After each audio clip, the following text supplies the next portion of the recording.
What's up, everybody? Welcome to the Heel of the Ring podcast here on the Sports Jedi Network.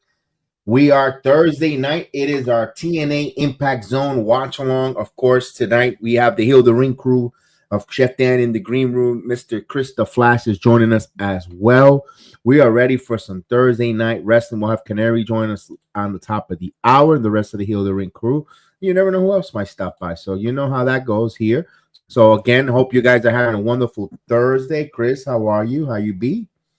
Yeah, what's up, everybody? What's up, Kev? How you doing? Doing good, doing good. I'm getting ready for this Impact Zone tonight. We got 1 week before we get to Turning Point for TNA Impact. They're going to set up the matches, set up the cards there. Good matches tonight for TNA. You got Jody Threat, one half of the Knockouts tag team, taking on Ash by Elegance.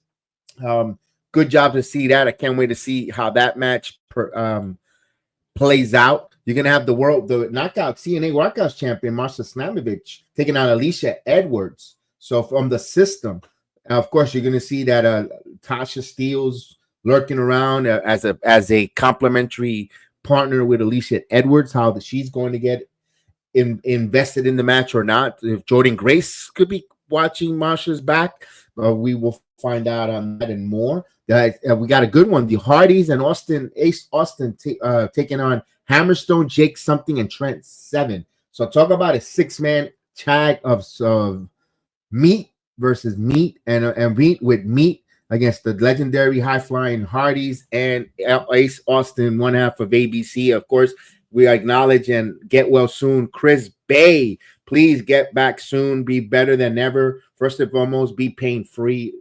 For Chris Bay, there's co-support, buy his merchandise. The link is in the video, of course, so please check it out for him. And Frankie Kazarian will be in action against Rhino. That's going to be a good one. Gore, the War Machine Rhino. I mean, my goodness, he could still go at his age, man. Looking great. Put on a great match against PCO last time on the pay-per-view. I can't wait to see Rhino in action as well. But we got a little bit of news and notes. The wrestling world, or at least the other side of the wrestling world, is kind of paused, saying about Timeless Tony Storm retiring from wrestling. I think it's a gimmick. I think it's just her as Tony, as that timeless character. I wouldn't be surprised if she returns for when All Elite Wrestling goes to Australia, but by the way, the numbers are very low on the ticket sales in Australia. I don't know if they're going to have that. They might have to change the venue if they don't sell out. That's a couple months from now, but they're not anticipating the high draw that they were expecting for All Elite Wrestling. And speaking of All Elite Wrestling, JD from New York had the most meltdown on his review of All Elite Wrestling. I really don't talk about him or others, but when he goes viral and how comical, you know what? I went down that rabbit hole. I actually heard it, and I probably heard it for about an hour, to be honest with you, of his show. I mean, the critiques he has, and he had a lot of good points with it. I mean, the storylines don't make sense. I mean, this guy, and he's a diehard shill, ass kisser, whatever you want to call of JD from New York. And for him to say he didn't like it, him sour on the product, says a lot about the downfall of All Elite Wrestling. I mean, but they have hope. They've got a guy who does infomercials with his chubby kids in Costco, the Boom guy, and he's going to recommend you hot dogs and all that, and he's going to save. He's the David Arquette of AEW. So I can't wait to see how that is. He's going to be wrestling against QT Marshall in the Prudential Center for their pay-per-view on Saturday. So interesting enough, they could bring in the Costco guy for television time and give him a wrestling match, but you can't give Ricky Starks a Wednesday to wrestle. I'm not asking him to put him on a pay-per-view, but you can't give Ricky Starks on a bloated pay-per-view that he normally goes 15 deep. 9 hours pay-per-view, but he can't give Ricky Starks or Warlord or others the time of day to wrestle. I mean, then he wonders why that company is in shambles or issues or declining viewership, declining interest, their own diehards disliking the product. That's sad when it comes to All Elite Wrestling. You know, one thing that he had me laughing, rolling, was they duct taped Orange Cassidy with 5 guys around him. And instead of getting into defending himself, he went to do gimmick kicks and punches. The gimmick kicks with his hands in his pocket. I'm like, are you serious? I mean, I saw the video that Moxley just punches him in the mouth. You know, it looks like, you know what? If someone's gimmick kicking me like that and you're supposedly being a hostile takeover, I will punch you in the mouth too. I don't blame Moxley. I mean, come on. What are we doing here? What are we fucking doing here in All Elite Wrestling? What are we doing? Holy man, my goodness. Even listen, even the biggest brown noser in all of wrestling, Sirius Satellite Radio, busted open Dave LaGreca. He spent 90 minutes talking about if you're an Apple phone guy or a Android phone. And instead of talking about, and the only reason why he talked about AEW today, which you normally, but which him and Nick Nemeth, by the way, they stepped off a third for 3 hours when it comes to All Elite Wrestling, how bad it is. Because every week they tell me, every week they start off saying, this week improved from last week. Last week was a terrible show, but they say that every week. Oh, this week was good, and they keep moving the goalpost. And then I was wondering, okay, so if it was that bad, and they don't even want to talk about it, and only because they had Renee Paquette come out for an interview, they talked about it. Like, you know, and then plus he's got front row seats for of course, he's got front row when he loves it when he has an interest. The way he weaseled his way for NXT's Halloween Havoc, but then last week he said F NXT because he didn't want to cover it. He wanted to talk. What was he? He wanted to talk about jobbers. I mean, it is what it is. Chris, it's crazy. This guy, what a piece of work. That's all you can do is laugh, bro. It is funny, and I would like to ask Terrence because he's the Mercedes Moné lover. They kind of booted the shit stuff up, really.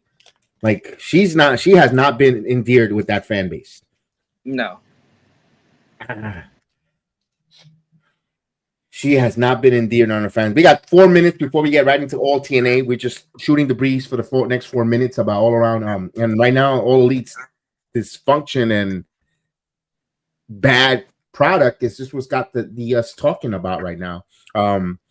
Also, with another thing I was hearing from JEDI New York, and he has a lot of points. Why in the world is Deonna Purrazzo in a tag team, but then in a tag team in Oblivion on Saturday nights and Fridays? Wasn't she the biggest free agent? She was the big free agent to sign last year for AEW. Hey, Canary. Hello. That was a huge mistake for her, by the way. And then the way they killed Camille's aura as a bodyguard was just horrible. I mean, I don't know what that company is doing. I don't know if they could last for another 2 more years with that. I really don't. Really don't. All right, so we're ready to talk some TNA, man. Let's get right into it. It's going to be a good one. We're getting close to the pay-per-view turning point. There was a slip up in the tongue today by Nick Nemeth. Nick Nemeth on Busted Open said he doesn't want to talk negative. He goes, "Why? You could talk about no because I'm working for the other company." When he means, he goes, "No." Well, LaGreca tried to backpedal and said, "No, you work for TNA." He go, "Well, for now." I think my theory is coming true that TKO will be buying TNA. I've been saying this since January. I'm going to stay on that anthill, and I'm going to die on it. It's getting close, Canary. It's going to be under the WWE umbrella. That makes me worried for the other talent that was released by them. Like, what are they going to do once TKO takes over? Release them again? I don't like that's what I'm afraid of, because we all know like when another company takes over another one, people get let go, jobs get changed, stuff like that. So it's going to be interesting to see if they do buy it, and what that's going to mean for the current roster, and if the talent that was released gets released as well, or they get to stay. So it's going to be interesting to see. Here's what I think. This is just me hypothetically thinking. I think they'll keep all the creative in place. I think they'll keep I think they're like what's going on with the creative, the coaching, the front. Now maybe persons of events, like coordinators of events, venues, maybe those kind of office personnel folks that the WWE and TKO or Endeavor could use, like they did when they got rid of a lot of WWE behind the scenes talent. That TKO does the same kind of job. They're not gonna have redundant jobs. I think WWE whoever's in WWE in charge will have that kind of responsibility as well. But I think they'll keep that in there. And when it comes with the talent, I think they'll leave it alone. They'll just get them better venues, bigger venues, with more connections. I could see that, where right now there's a demand for TNA right now. Oh yeah, huge demand for TNA. And I think the talents are going to be there. I mentioned this last time. I think on Monday, if I'm not mistaken, or Tuesday. I could see TNA being with the WWE ID. You have NXT where they could bring some of the independent wrestlers, yes, but they could keep more of that of the NIL collegiate in NXT, get them acclimated from the system, and then have TNA as your WWE ID. You could bring some of the wrestlers in and get them acclimated to the TV, help the TNA go. And if once they get like let's say for instance, like a Jordan Grace that she has nowhere, there's really not much left to do in the TNA, then they could bring her either to an NXT up to WWE. I think that could work for them going in the future, and use that there as a platform, get them ready for TV and build TNA. Plus, WWE will have the TNA library on the Peacock. So that's just my theory. TNA is on Peacock now? No, but they could move that. A Peacock or Netflix, if they get purchased under the umbrella of Endeavor, they could put it on the Peacock or Netflix. Now you have it, even the old TNA stuff. Gentlemen, what's going on?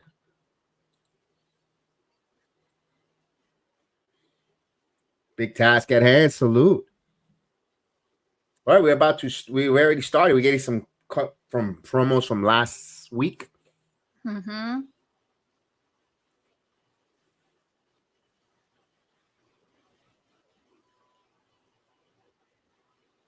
I guess next Friday we'll be having the double feature where Turning Point and SmackDown.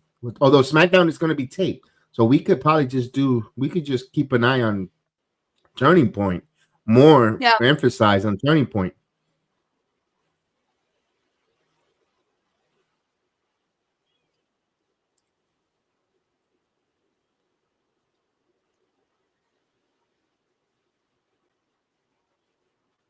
Yeah, so Nick Nemec slipped from the tongue there, which was funny. And I was like, ooh, you slipped up.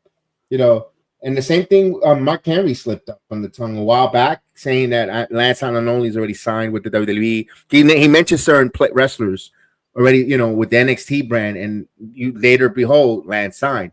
So he said that about 6 weeks ago. And also said Sela, but I don't, he could be also half 50-50 on that one.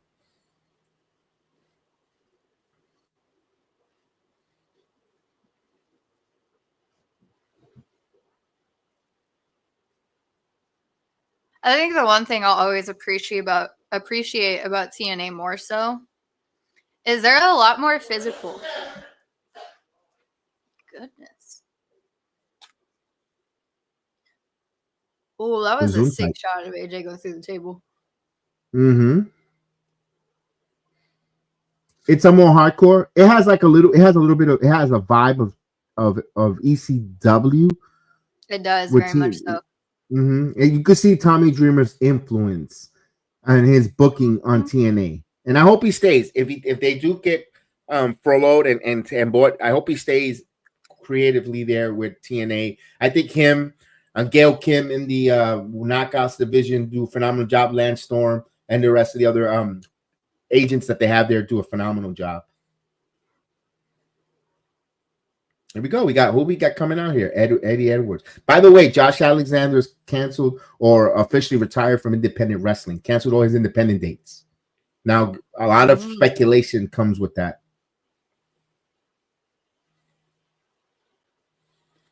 And I was talking to Chef Dan about that. We were noticing how certain wrestlers tend to leave if they know that the WWE, like a Mustafa Ali, Mustafa was getting a lot of television time, but seeing the collaboration, seeing what could be down the pipeline, kind of exited stage left. Mike Speedball Bailey, another one. He's going to sign with All Elite Wrestling. He's, maybe, he doesn't want to go. He doesn't see himself being part of the WWE main roster. If they were to do a WCW type where they vanished TNA, they say they evaporated. He doesn't kind of fits the WWE model. Giselle Saul is another one. We saw her exiting as soon as they were working together with rumors. There's certain moves that you see kind of like make you raise an eyebrow on what's going to happen next. And the fact that and also another thing, Canary, that piqued my curiosity was when Marsha Slamovich fought Shayna Baszler in the GWC in the Bloodsport. They allowed him to have that kind of match with them. Like really, WWE really put that out there like that. It's like, okay, all right.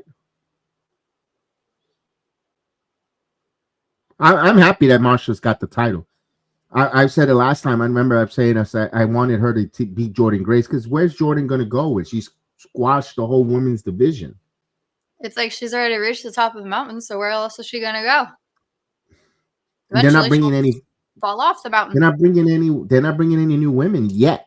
You got Indy Hartwell with her clause, her non-compete clause expire. Mm-hmm. Although she's been working with Mercedes Moné recently. I don't think she'll go to AEW. You think she'll go? I mean, if she could make money, go. She could. They don't treat her like Ricochet. Here's the one thing, Canary. I could see them signing her because they're going to Australia to force feed her as a push.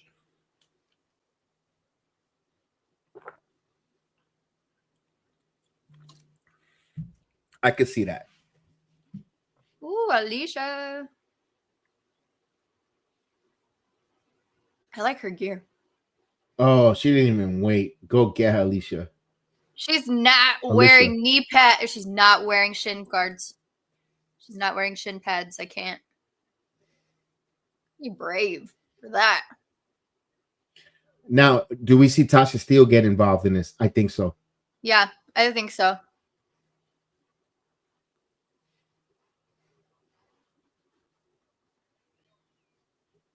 I like Tasha Steele. I'm a big fan of her. Me too. Oh, damn, what a chop.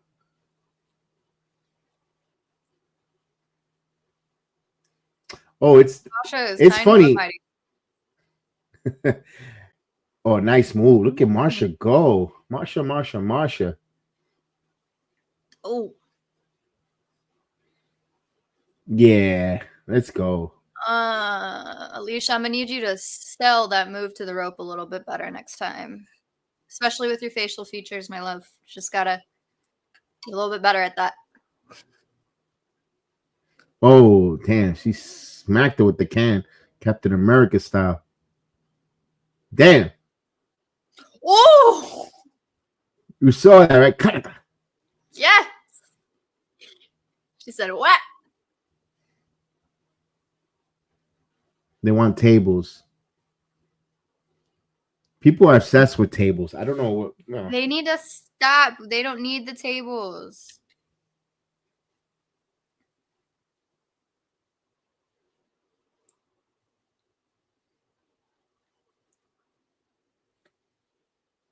Oh. Just a few.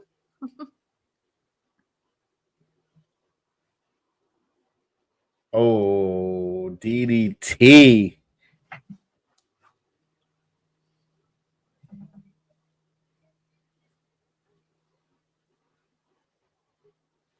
Oh damn, he.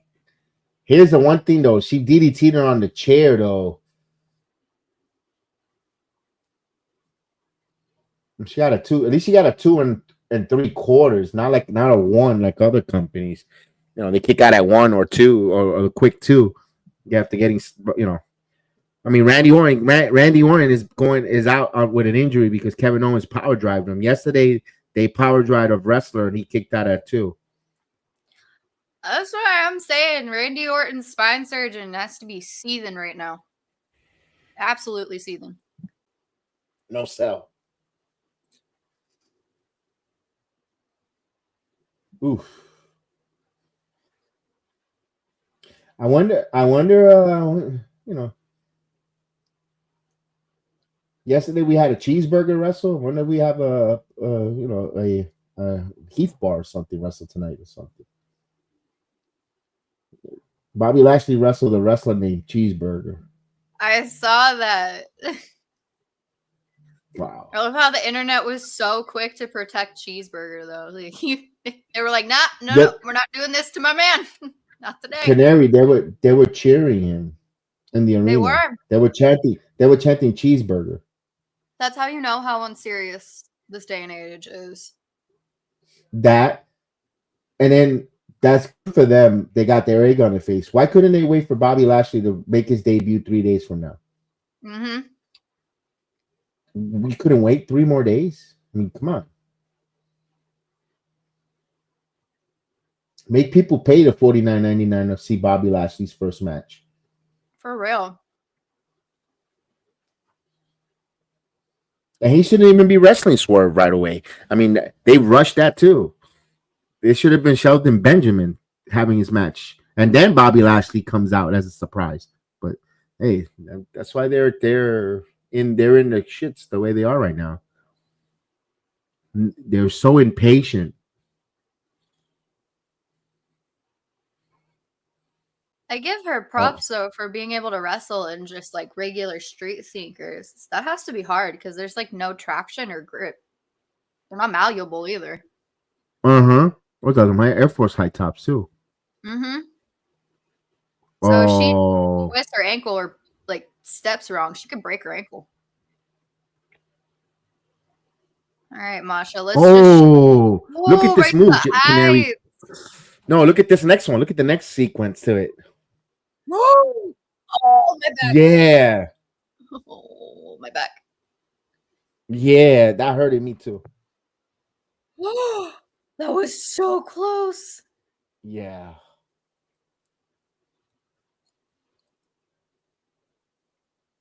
That's the kind of move you use when you're about to take the title away and the referee is knocked out or distracted by another person on the outside. That's a finisher. Oh damn, she just Singapore came her.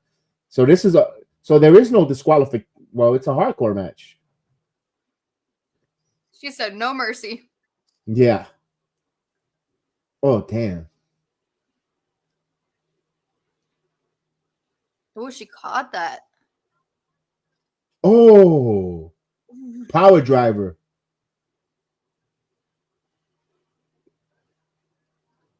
Oh.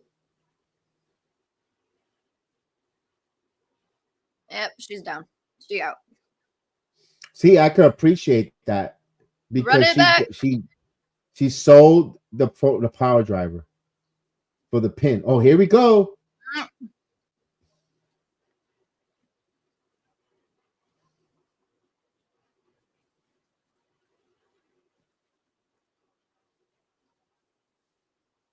Oh, who is it? Oh, it's Jordana.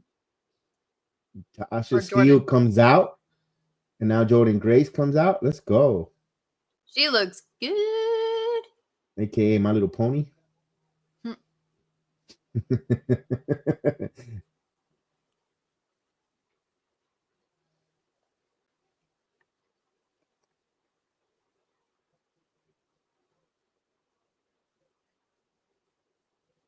Oh, it was like you said, she gets the contractual rematch. Mm-hmm. Oh, this one's gonna be good. Mm-hmm. Trent Seven now heel, teaming up with Jake something and Hammerstone, that's the guys who just sit there and eat meat. They'll eat a whole rack of ribs, some porterhouse steaks. The meaty men. Yeah, with a pint of Guinness. I know I'm late, but that power bomb, that power gram, Chris, that power bomb looked at, me and Canary were cringing in pain. Yeah, we were cringing in pain. Yeah. Ow. Ow. We're in a commercial, but by the way, congratulations for Natty following you. Oh yeah, thank you. The boat. Let's go. I was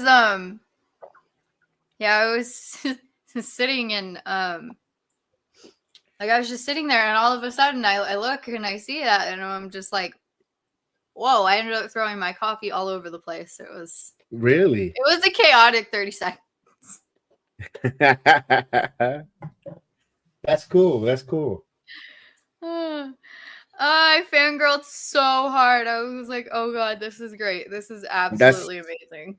I was excited. I had to double check when I saw John Cena follow me. I was like, what?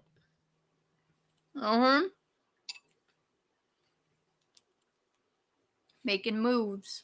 Mm-hmm. He's right now in the chat, but we can't see him. What's up, John? What's up, John? How's it hanging?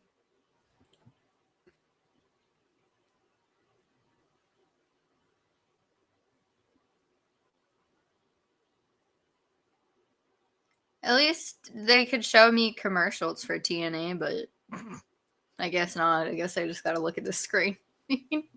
Oh, they go like, we'll be back. I think it says total nonstop action wrestling. We'll be back. We'll be right back. That's better. It's better than the Axiom commercials. I've got Weight Watcher commercial and crazy dumb commercials like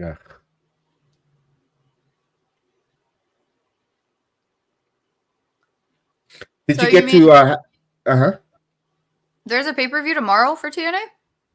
No, it's next Friday. Oh, okay. It's next Friday. I was like, what? No, it's next week. Okay. Yeah, I should be able to make it. Oh, wait a minute. Yeah, it's Black Friday. Oh yeah, I forgot about that. Mm-hmm. That's because SmackDown's going to be taped, so we'll still do the SmackDown but we'll concentrate more on Turning Point. I think that's the route we would like to go into. Yeah. Have you been a fan? Were you a fan of Toni Storm when she was in the WWE? I was. I love Toni Storm from the time she was in NXT to the time she moved to SmackDown to the time they let her go to when she moved to AEW. Yeah, I love her. She retired supposedly, but I think it's storyline. I think it's storyline work. Mm-hmm. Because why I mentioned Mariah specifically, like you have Mercedes, you have all these other people, but she specifically mentioned Mariah May. So that's why I'm like, okay, this has to be an angle because she would constantly say she ate, slept, and breathed the company or the business. So why would she give up just right off the bat? And why would she name names specifically? If she was actually retiring, you'd see the soliloquy of thank you or thank you for always supporting me and blah, blah, blah, and, all that stuff. But it was as simple of they have a lot of great talent. They don't need me.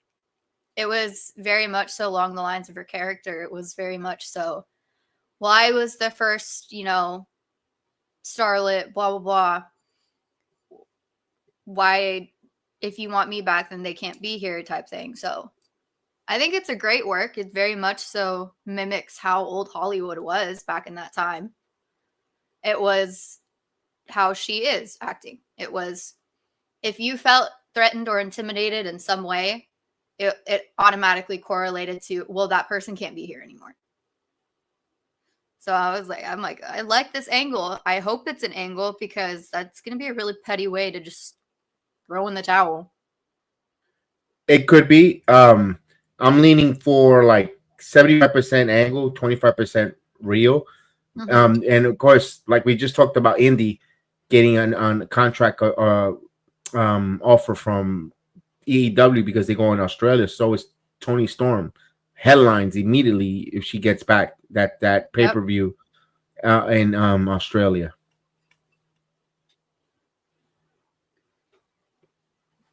Oh, I love that. The Rascals got "We Love Bay" shirt. The Rascals.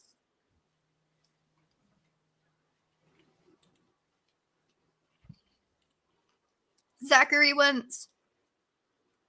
Looks like TNA is going to finally push Leon Slater. Why not, Trent? After that match with Speedball Bailey, you wouldn't be disappointed if he puts on a match like that? I know Speedball brings the best out of anyone, but if Leon sees that and takes off from there, I don't see why not, Trent. Give him the opportunity. You've got Kushida there. You got Trey Miguel. If you put him in the singles, you got Zachary Wentz. You got some good wrestlers that Leon Slater could have matches with. Casey Navarro. Oh, I like his fade. That's dope. Kushi. No Spitfire. I need that on a shirt. Match. We got everything. We got Kushi too. I need that on a shirt.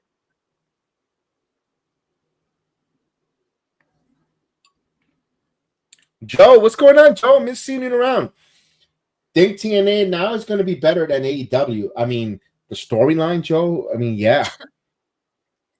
They're already better tenfold.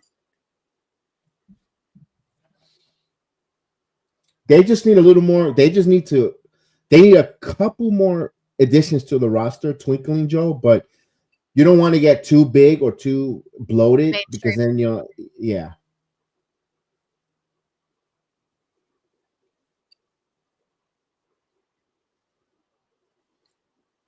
Not for nothing, I can't wait for Kyla King to get back healthy. It's another opposing female in that company.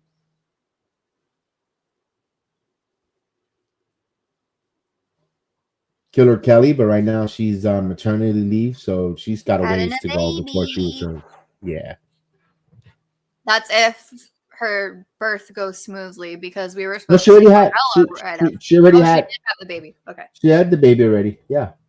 That's right. I'm so out of it sometimes. My algorithm's been so messed up lately. All right, here's the elegant ladies. Heather and Alish. Yeah.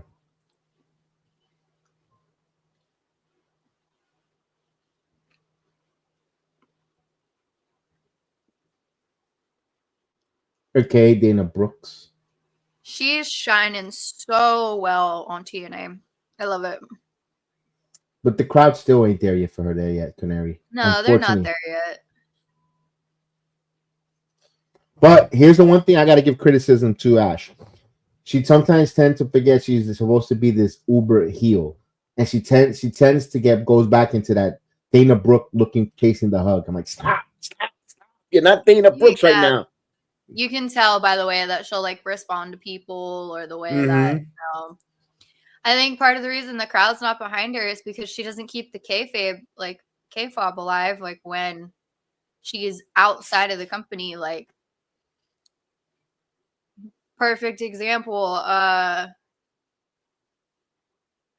different company who Bianca Belair. She is the EST of WWE. So she's constantly saying she doesn't need to get ready because she stays ready. Stuff like that. But Ash by Elegance, like, some people are really good at keeping the kayfabe alive, but she's not, unfortunately and sadly. No. Not for nothing, Canary. You know who this gimmick would have hit perfect for? If they would have brought it to TNA and gave her that whole gimmick. Ash by Elegance would have been Mandy Rose. Carmella. Oh, yeah.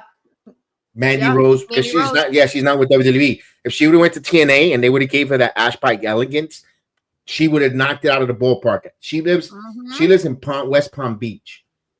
Money that's Mar-a-Lago by Trump. Her husband Samatello, they live. She has a beautiful car. I seen her car when she used to come to NXT. She's got her, she's and she would have talk about elegance. She would have been that whole person because you've seen it outside of the wrestling company. Her elegance, she's an entrepreneur as well with Sonia with the donuts in your state. Yeah. So she's smart. She's money. That would have fit her like a glove. Ash by even if they would have changed her, perfect would have fit like a glove. But Mandy didn't want to wrestle anymore. So I mean, I get it. Doesn't seem like it.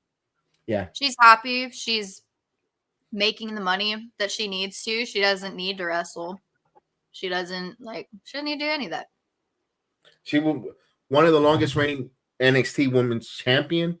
In the top 3, top 4, or wherever she ended up at. Also reinvented herself. One of the best staples in the 2.0 ever in Toxic Attraction. I mean, yeah, she was over. Oh, unified both titles. She unified the UK title, beating Mika Saramura and Blair Davenport to capture the titles. It was just all great for her. She was a really good champ.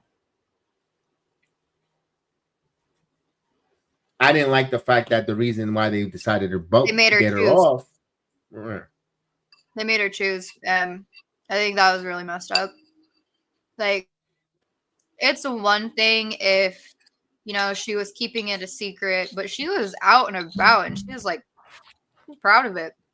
And from what I understand, the WWE had ample opportunity to be like, hey, if you're going to do this, that's fine. Because TNA isn't really, or not TNA, NXT at that point wasn't really a children's show. It was more for preteens and adults. Yeah. So they could have taken that and ran with it. They could have made the whole angle that she made $1 million, which I do believe. They could have made that a whole angle. They could have done it in the way that be like, all I needed to do was take one snap of a picture and I made $1 million. Mm-hmm. But here's the thing, that one of them, I think, was very expletive to the X-rated section.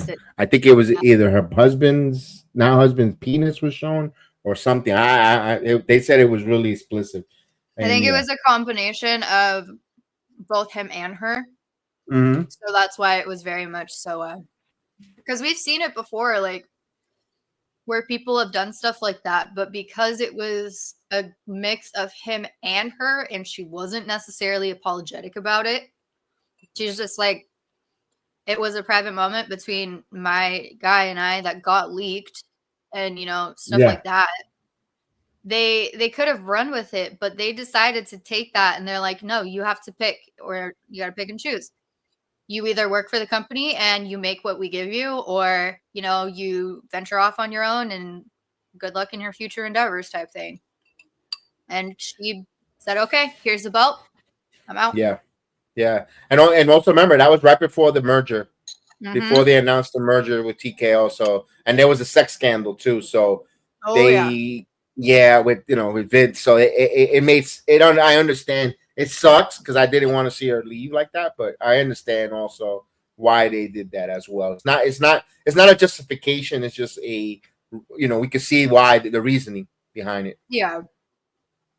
There's always a reason for everything, in my opinion.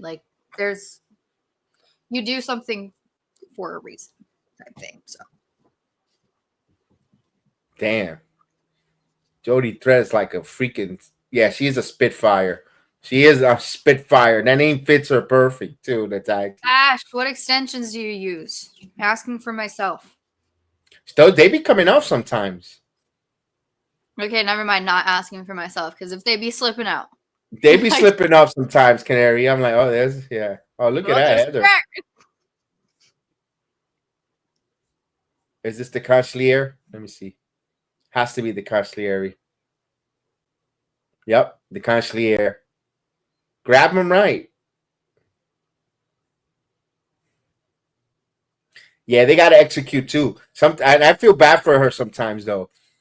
With Ash, sometimes they don't be executing her stuff too. Oh, rarefier. The Consigliere missed grabbing her leg. Kind of, he had to do it again, but she. She got the victory though. There you go. Oh, if she, Luna needed to be a little bit more forward, or she would have broken her neck. That made me really nervous. Oh my god. They're gonna take those titles off of these ladies. Oh yeah, they are 100%. I mean, that match was a little bit off, Joe, but not too bad. It was a little off. I got to give tonight, that match wasn't the greatest. I seen better work from the ladies tonight. Right now, the women's division needs a little bit of a revamping because they're running out of the mill with the ladies. Jordan Grace. What's going to happen after Marsha defends her title? Who steps up? Is that Tasha Steele next in line, or who steps up? That's the question here for TNA. I mean, even Xia Li, or when formerly known Xia Li, hasn't really hit a home run in TNA. I thought she was going to be great, but I didn't feel a big impact on her in TNA.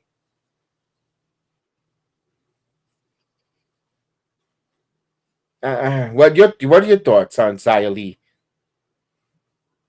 Mine, I think that I think it's amazing that she got the opportunity. Didn't she get the opportunity with WWAD, like the independent? Or no, Xia Li. That's Zeta Steel. Sorry. No, Zeta Steel. No, Xia Li. She was in NXT, that main roster. I think Xia Li is going to thrive on TNA. I think I hope so. She's going to do well if written correctly. And I always stress that you can be good in whatever company you're hired at, but it's if you're given the tools to succeed. And 9 out of 10 times, they're not given the tools to succeed. They pick and choose who they want to give those tools to. But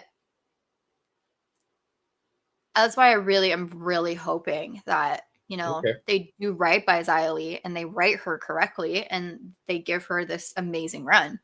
Like, they've already surpassed my expectations with Dalla. They've already surpassed those expectations with me. Oh, if I'm being honest, he's knocked out of the park. If I'm being honest, I thought they were going to drop the ball with him. I thought, really? As much as it pains me to say that, I have to put on my analyst cap here and I have to look at it from both sides. If you look at the pattern of when, he was working under WWE, we saw it time and time again. Like, we knew if they weren't featured one week, that was almost the one telltale sign that they were slowly starting to get pushed back to catering. Sadly, that is what we did see. Now they revamped it, like when he was released, giving Brie her own run now, dropping Ashanti down to NXT was a good thing. So, but I thought that they were going to drop the ball with him. Then I saw bits and pieces on Twitter, and as time kept going, I watched and I was like, okay, maybe I was wrong. Maybe they won't drop the ball with him. And they haven't. They have surpassed my expectations. They proved me wrong. So shout out TNA. Also, AJ is 6'7". I mean, he is extremely 6'7". He's 6'7". I thought he was 6'4". No, I think he's 6'7". 7? You know what? Let's Google it. Let me Google it before I talk out of the side. Okay. I was wait. I thought he was 6'4". Unless I've just been choosing that number for some random reason. I thought he was 6'7", but let's see. No, you're 6'5". Neither one are right, but damn, still.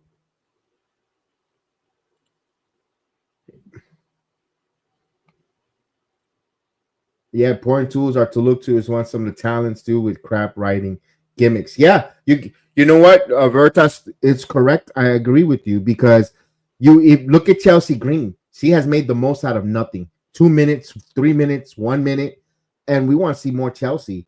And the crap, and sometimes they put her in some bad gimmicks, but she's knocking it out of the park where they're going to give her a little more. The New Day fell flat, and that's how they originally read them as well. Remember, they got over with that bad gimmick with the the power of positivity. There's people didn't like them, but they got over. It's because they were. I was reading an article that the New Day did years and years ago when they were still the faction before Big E got hurt. They said that WWE knew people weren't going to like the over-the-top positive moniker that they had.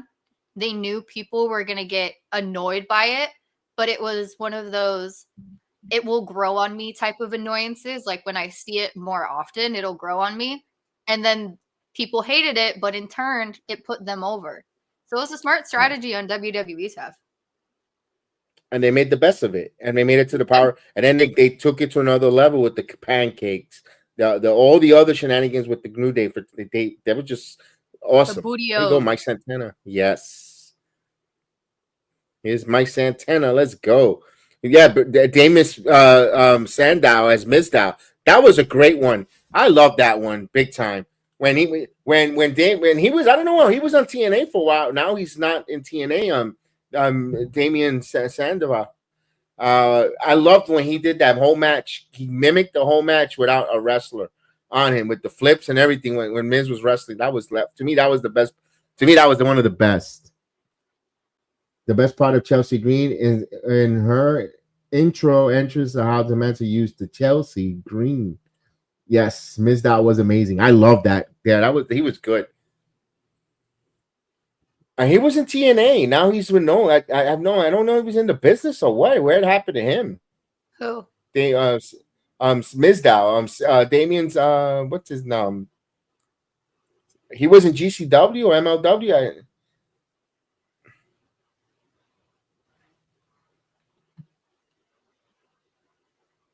Damien Sandoval.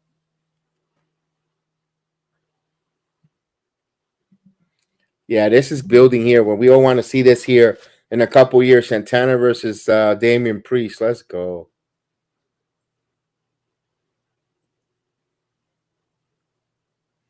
And I believe, be honest with you, Canary, I know he was a free agent, and there were talks he was, NXT was interested in bringing him Santana in. I'm kind of glad he went to TNA. I think he's a big star. He is. I wasn't a fan of him before, but I am a huge fan of Mike Santana now. Yeah, I like him as a singles. I didn't like him with Ortiz. Me neither. I kind of like him as a singles. I think Damien was accused of touching some man's cage and something in the dark indies. Damian Priest? No, Sandoval. Oh. Oh, he got interrupted by Frankie Kazarian, the king of NXT of TNA, with the Call Your Shot Cup. Oh, look at his shirt. He got a half Michael Myers, and what is the other stuff? It's half Michael Myers, and it says King.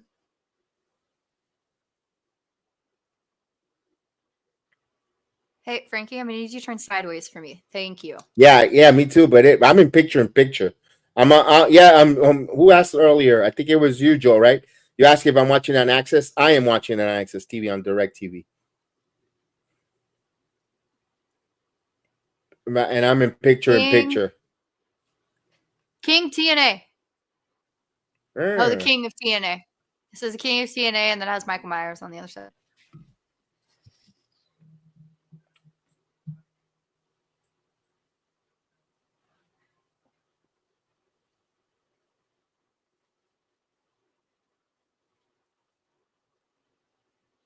Excuse me, we pay your bills, sir. Thank you.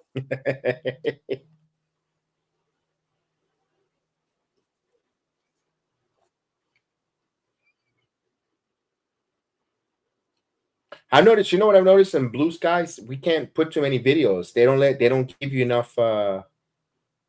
It's a relatively new platform.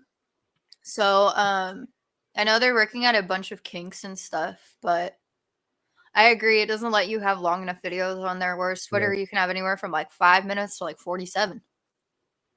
Yeah, before it was limited. They upgraded that on Twitter as well, and X. Joe Henry will be a big star, I think, in WWE once he goes there. Although Willow Nightingale would be a big. Yeah, we talked about that, Joe. We talked about Willow. That's one wrestler that I wouldn't mind seeing from it. She's another one, could be the sliding into the Bianca Belair role. When I mean the Bianca Belair role, where little girls, where you could market to little girls, the baby face, the Uber baby face lady. She could be the role model. Yeah. Who's your favorite wrestler in TNA now? For me, for the men, I'm looking at him right now. It's Mike Ortiz. Mike Santana. For me. For me, PCO. Yeah, Who do I you was like? just about to say. For me, always my unequivocal favorite will always be AJ. Always die on that hill. But Mike Santana was growing on me a lot. Speedball Bailey really grew on me. I call him my karate kid. My karate kid grew on me. As much as I don't like Frankie, I kind of like the dude's like attitude. He's kind of grown on me too. The heel turn for Frankie Kazarian is great because remember, he's an old-time veteran there in TNA. Yep. He's been there hardcore, and I like that gimmick that he's going right now. I like this run of Frankie Kazarian. For the knockouts, it's tough with the ladies knockout because to me it's Tasha Steele because she's going to stay there long term. The rest, I don't know who's staying. Frankie Kazarian has been TNA forever. Yeah, he's an original. He's an original hardcore guy. He's like he is the TNA's version of Tommy Dreamer for an ECW.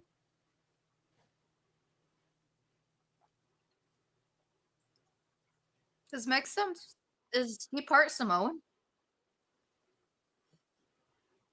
He had a cup of coffee with AEW, didn't like it, didn't like who it was run. He went right back to TNA.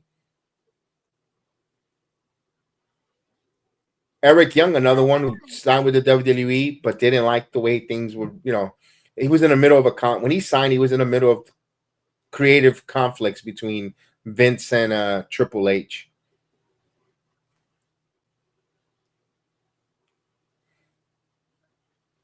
Oh, here's Rhino.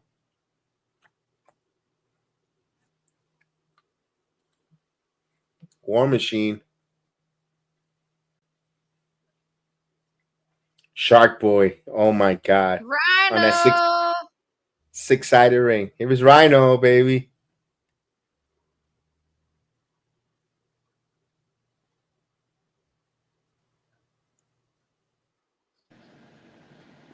Hey, Mike Santana, if you hear this, I love you.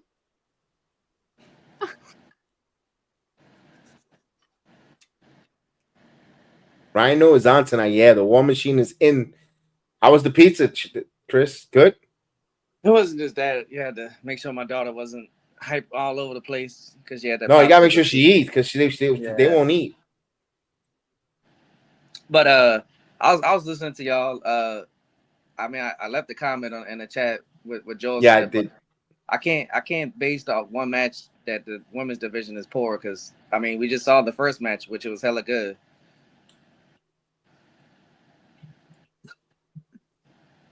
But I do agree that they do need to expand. They do need to expand more women. And I agree with you with the Mandy thing. I think if Mandy would have did that gimmick, I think she would have did 10 times better.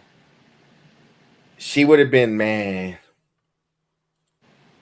It's like TNA in 2007. Was that when they were going good or bad? I be honest with you, I'm only up to date with this current TNA right now. For the past 3-4 years, I haven't really followed. I didn't follow the old days where AJ Styles, the Aces of Eights. I could tell you them, but I didn't really follow it or watch it. Where Bischoff was there, and the Dixie Carter run and Jarrett run. Perk Angle. I missed those. I didn't see him. Well, I saw some of it, and I think it went downhill when they hired Eric Bischoff and Hulk Hogan and Vince Russo. Yeah. All right. Macho Man lasted like 2 seconds. He didn't really have a good run. That was poor. Ric Flair. Mick Foley. Mick Foley was the world champion before. I was like, oh, hell no. Really? Yes. And you know what's funny about it, Chris? They used to do it in Universal Studios here in Florida. Like it was like TNA, like NXT. That I just go, you could sign up and go, and I never batted an eye. I was busy working. My kids got to meet a lot of TNA wrestlers when they were younger because they used to go do personal meet and greets at the Best Buy where my wife used to work. So when they would go, my wife would bring the boys, and they'll get to meet the wrestlers. They met Mickey James. They met Samoa Joe. Yeah.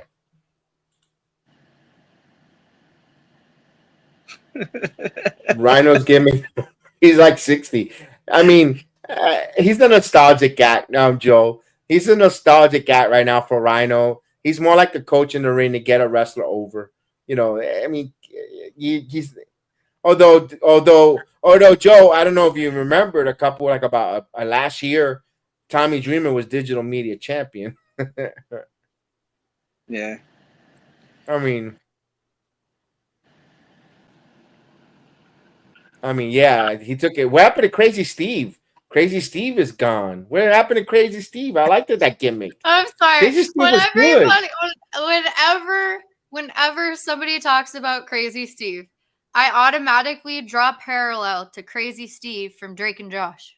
I knew she was gonna say that. She was gonna say that. Worked at the premiere. I'm sorry, but whenever somebody mentions Crazy Steve, I automatically go back to that. Cock-a-doodle-doo, the cow-sized moo. Oh my God. Oh man. He walks. He takes a fork out of his. He has a fork with him. I mean, yeah.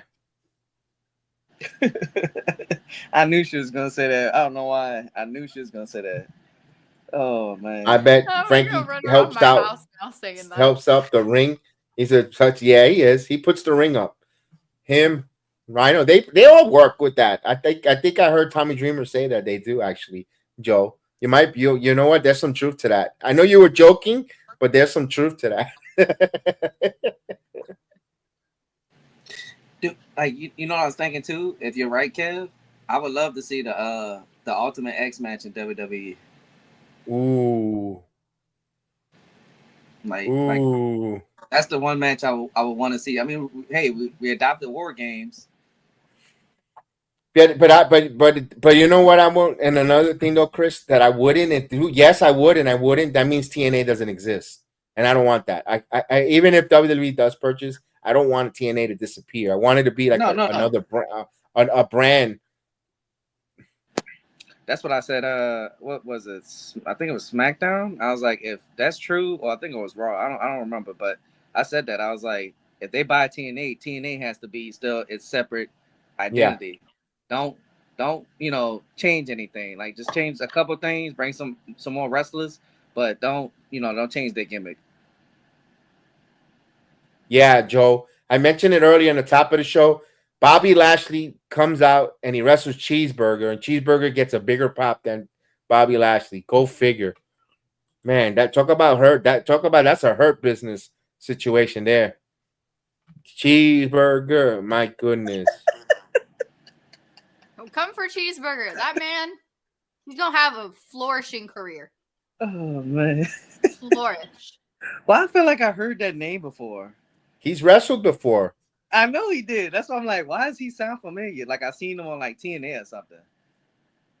He might have been on TNA. He might have. Oh, man, I think he was on TNA. Kev. He's an independent. He's an independent wrestler but I was saying the same thing to Canary. I said, why couldn't you wait until Saturday to put Bobby Lashley in his first match? It didn't help him. The people wanted a Cheeseburger. Come on. Stop saying that. Oh man. I can't take that serious, bro. I can't. And then Swerve came in and knocked him on his ass from behind. Of course, behind, but still, he didn't look strong. It's like, all right, I hope you guys enjoy these couple of weeks. And off to Rampage you go. Maybe you could recruit Ricochet and go and be the king of rampages. Hurt business, the rampage hurt business. Man, look, like I said, Jesus Christ. the grass ain't greener on the other side.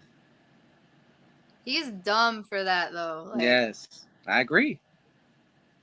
the saddest thing is if he would have just held out a little bit longer, they would have given him a push. If he would have resigned, he could have came back and had a feud with Braun Breaker. Oh yeah. After that ambulance, if Braun getting unhinged gets in a little bit of Samantha's face, here comes Ricochet, the 9 shining armor. Boom, you got a nice feud.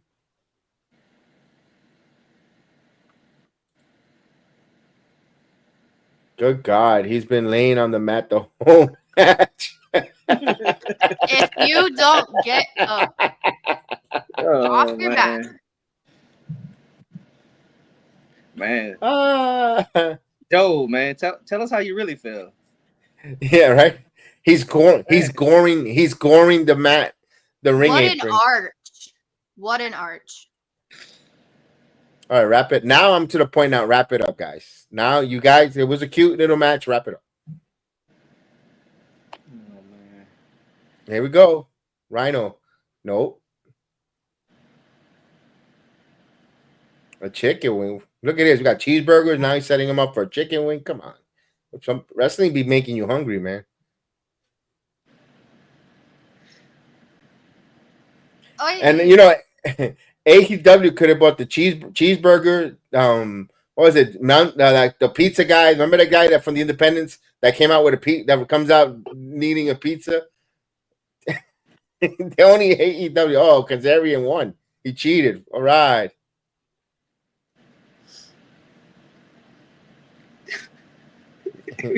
Keep mentioning cheeseburger. I just want to laugh. Hey, he got paid. He got paid $500 that to go in there and wrestle Bobby Lashley, and they have the crowd chant his name. He said cheeseburgers for the next 2 weeks, guys. On me. Oh man. I'm sorry, but Frankie Kazarian, I can never unsee it. He just looks like a taller version of Chad Gable. Yeah. Like spit image. He's just. It does. You know what? You know what? Good observation. Look, that is Chad Gable. Uh-oh, he's going to get speared. Look the same. Someone tried to tell me I was crazy. I was like, no, I'm not. They look the same. Put them side by side. One is just shorter. Oh! That was like a sling blade. Oh my God! None of the ex-TNA stars and Rhino accepted it. It was their second. I mean, AJ Styles said no because he's not ready. He's not over yet. His wrestling career isn't over. All right, get your your buffet here of men who want to eat meat. Yeah, I think AJ has one more run in him. Yeah, yeah. Oh, that's next. JDC and Moose taking on Slater and Laredo Kid. Damn, they're gonna get killed. I got the commercial with The Rock. I just got. We'll be right back.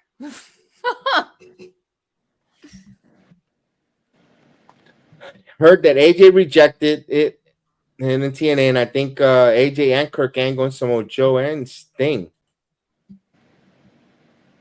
Well, Sting ain't gonna show up because he's right now, you know, Tony Khan's giving him a lot of money, and I don't blame Sting. If Tony Khan wants him around, paying him money, why not?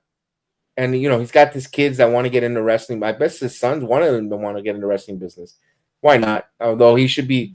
I mean, some of these fathers, they don't do it justice to putting their kids in to AEW. Send them to NXT or Reality of Wrestling. Don't do it. Come on.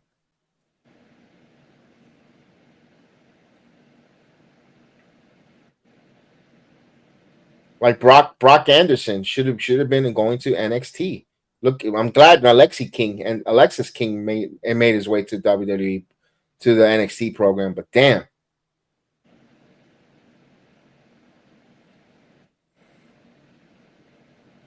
And Billy should be sending Austin and Colt Gun to NXT too. Come on, they're doing nothing. They're not gonna get pushed. The gun clubs are not gonna get pushed as long as FT Boar, the Bucks, are there. They're not gonna get pushed. They're always gonna be, Still don't know how Moose has the X Division title. I mean, because Mike Bailey was leaving.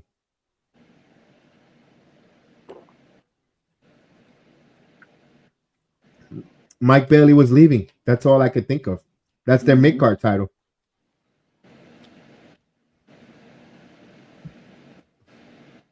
Yeah, the X Division title is not the cruiserweight title like it used to be. It's like you said, it's the mid card title. So, I mean, anybody could win that title now.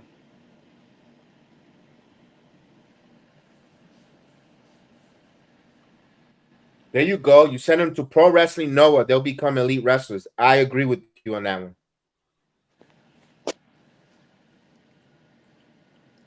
I just think some of the wrestlers that went to AEW, it was just a check, Kev. At the end of the day, that's all it was, just a check. Two things. It was a paycheck, and some of the younger talent, that was an opportunity for them to get to a big company and rise. The problem is it was going in the right direction. They were moving the young kids. Then the owner looked at his eye at the former WWE stars, aging stars, and put them ahead of the younger kids, kind of like private. It shouldn't took Private Party so many years to get the NXT, the AEW tag team titles. They've been there for a long. They've been there. They were young. Guys like Dante Martin. Top Flight. They should have been. They should have won a title before here or there.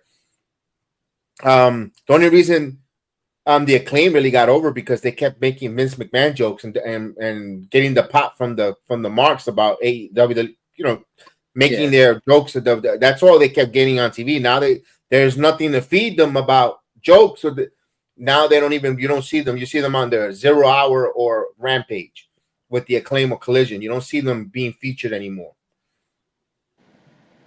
which is wrong. They could go. One wrestler I think WWE will push a little bit better than AEW, and he's a homegrown AEW star. Darby. I don't see it. I do. Yeah, I don't see it. Yeah, I think they would have pushed him a little bit better because they had him teaming up with Sting, and I didn't like that for him. Now they did do Christian Cage pretty good, but that's bad that an older WWE guy is rising in your company, and it shouldn't be like that. He should be more pushing people, but I mean, it is what it is, I guess. That's the problem. The aging stars are getting the push because there's probably in their contracts. Mm-hmm. Oh, wait a minute. Steve Maclin's got a little bit of a drinking problem here. I'm not going to lie. I could go for a whiskey. It'll probably take the little edge off my pain. Be careful there. I can tell you it doesn't necessarily take the edge off, but it does relax whatever muscle is hurting. Mm-hmm.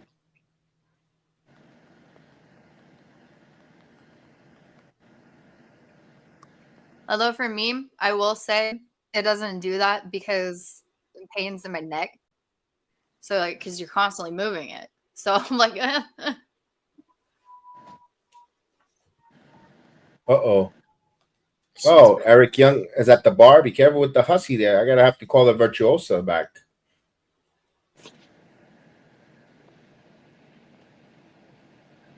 Where is this at? If this is in Florida, let me see. There's some dive bar. I'm trying to see the outside of the street because I could tell if it's in my city. This is not my city. This is a hotel. This was whatever that is. Not my city. And that's another thing, Kev. That's a hotel. That's a motel. Really want Diana Taurasi to be in WWE. That's her choice, though. I like this angle. He's playing off of the PTSD. He is. Well, it's a real thing, and people don't understand that. Mm-hmm. People think it's because you can't Definitely. see it. It's not real. So I have a newfound respect for. Not only that, when you put a little realism into the wrestling promo, you connect more. You get invested more. I just became a fan of him purely off of that.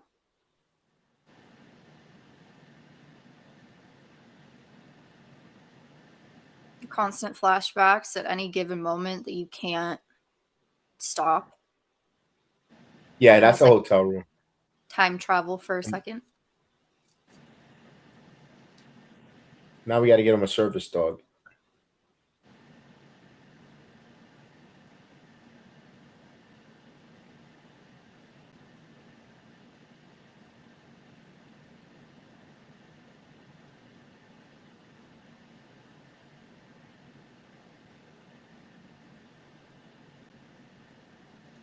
I like this promo vignette. I do See, too. this is how you get it done, ladies and gentlemen. You don't have a cheeseburger. WWE, take notes. Well, if this is like the fixed, better version of himself, I'm going to be so happy. Oh, no, it's not. Joe, you don't like it, Joe? This is good. I like this vignette. I do too. It's real. It's raw. You call him Steve. Oh, yeah, Steve Ackman.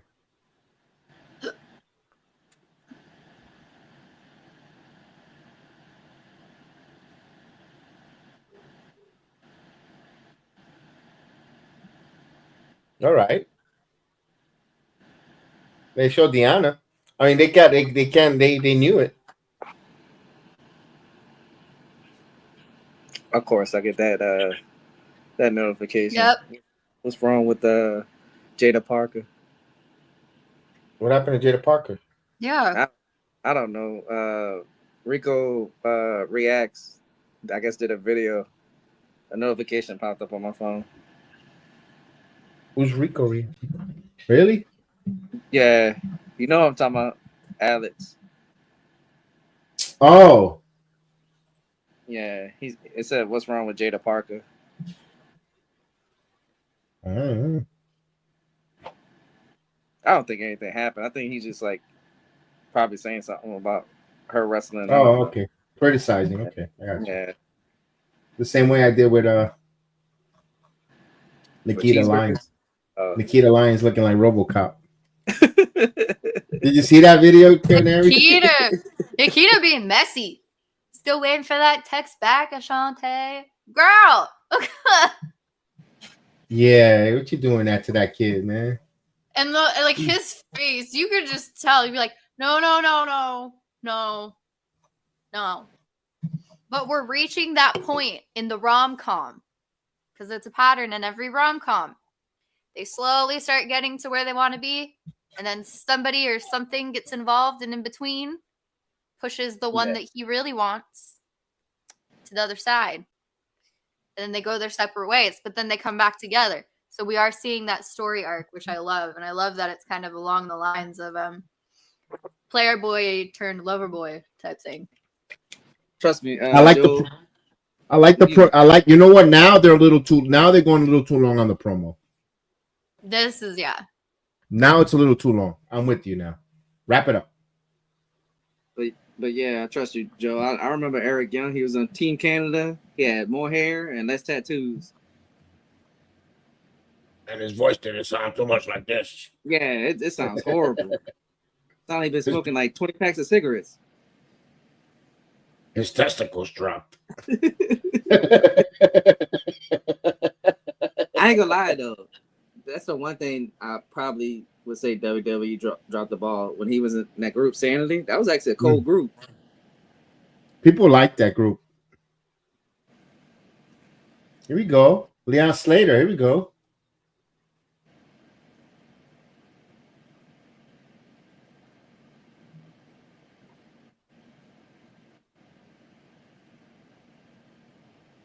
No, he's talking about his real life. There could be some realism. And then say this, you don't know. We don't know if Steve Macklin has PTSD, but he was a Marine. If you know his story, he was a Marine and he did serve overseas, so he could, he's bringing it to a storyline. I like Leon Slater's energy. Very chaotic. Laredo Kid. I like his vest too. That's kind of dope. Laredo Kid, he's my favorite. He's one of my favorites. That's their TNA's version of Dragon Lee. Walking through the fire. Thanks.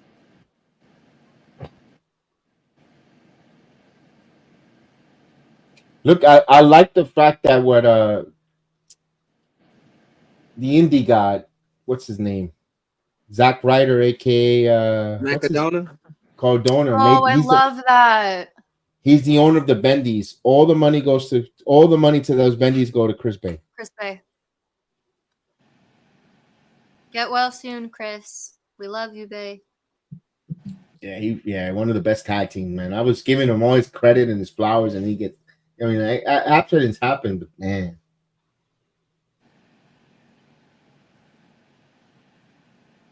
Oh, the whole system is here. Look at this.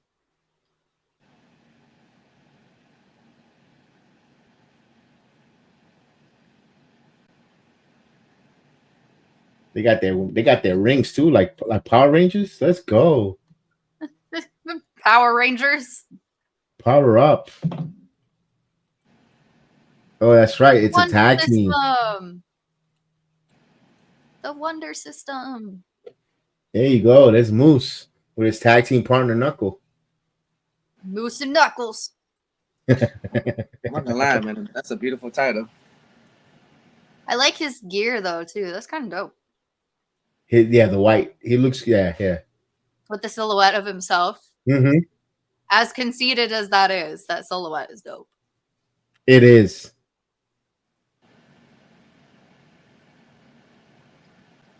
Oh, yours is the Ultimate. What is it? The Ultimate X, right? That's the weapon. Yeah, the Ultimate X matches. Yeah. They just had one. They just had one not so long ago. Slammiversary. Yeah, I was about to say Moose must have took some pointers from Rick Rude, huh? With the tights.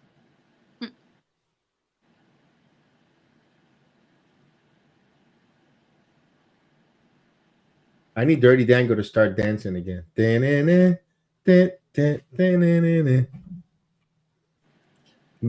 they do the matches, but not with the sided rings, because the 5-sided ring they say it would injure. You could get injured more. It wasn't good for the health of the wrestlers. Open your eye. Yeah. I like the concept because it was different from WWE. It was something different. Yeah.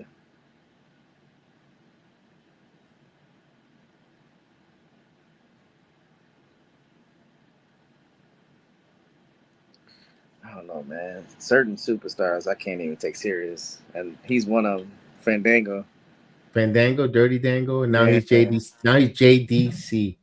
I can't.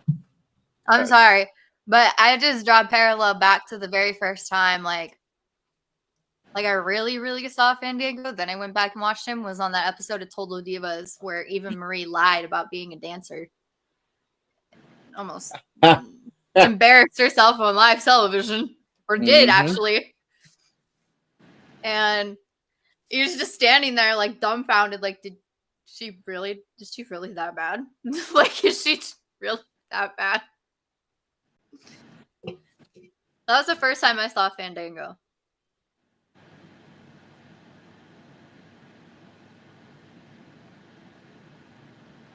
Damn. I just, cheeseburgers. We got the meatball bro, Costco hot dog guy, the meatball bro. Then he's gonna bring his meatball sons. My goodness, AEW's insane. Man, I can't stand that family. I'm sorry. Oh, you're not the only one. The Rizzler, the Rizzler. I want to pour a bottle of ketchup over that kid.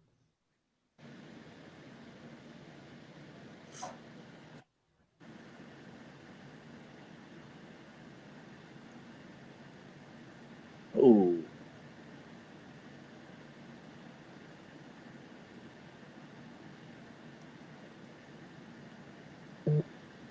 I thought they were from New York or up north. No, they're from Miami. Ooh, he might actually be hurt. Who's that? JDC? Yeah. Because he pushed the camera out of the way. Like he pushed it out of the way and then kind of looked like he sat on the floor for a second. Oh, damn. Laredo Kid is chopping his chest, though. Here we go. Oh. Ooh. Oh, right in the yang bangs.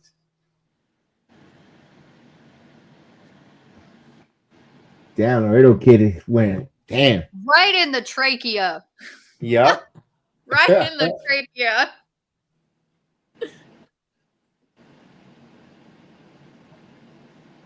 Damn.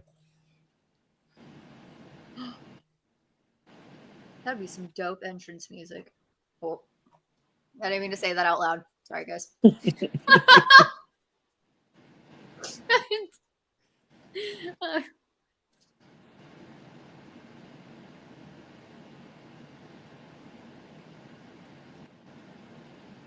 I wonder who TNA will deduct 3 has to be. Abyss, another one. Abyss is a producer for the WWE, a very good producer for the WWE. They love Abyss.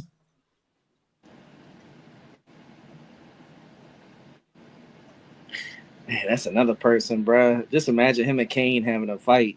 Oh my God, yeah, Man. yeah.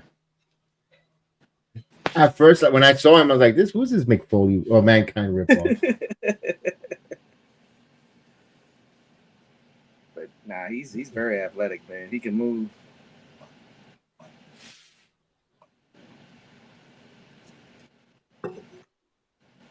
Oh, come on, Leon. I wouldn't be surprised if Leon Slater takes the title from Moose soon. Damn. Oh, this kid is. Oh, so he's that Javon Evans of TNA. He's only 20 years old. Oh, I didn't know he was that young. That's why his moniker is youngest in charge. He's only 20. Oh, just think of him and Javon Evans. Those boys are bouncy. Oh yeah. bounce. Excuse me. Is he from Pro Wrestling Revolver? Is he from not Revolver, Rev Pro from England? He might be. I'd have to hear him talk. He's English because they said he was from England, so he might be then. I don't know. It's been a few. Moose. Moose has been in there a minute too in the dark days with ECW. Alberto the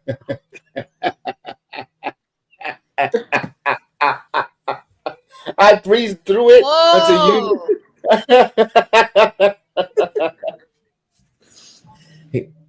I'm trying to watch the match. It's a good match, but why did the person say that? Alberto is mad because he didn't get to participate in the trios match. Oh, with Saraya. There goes the moose knuckle. Oh.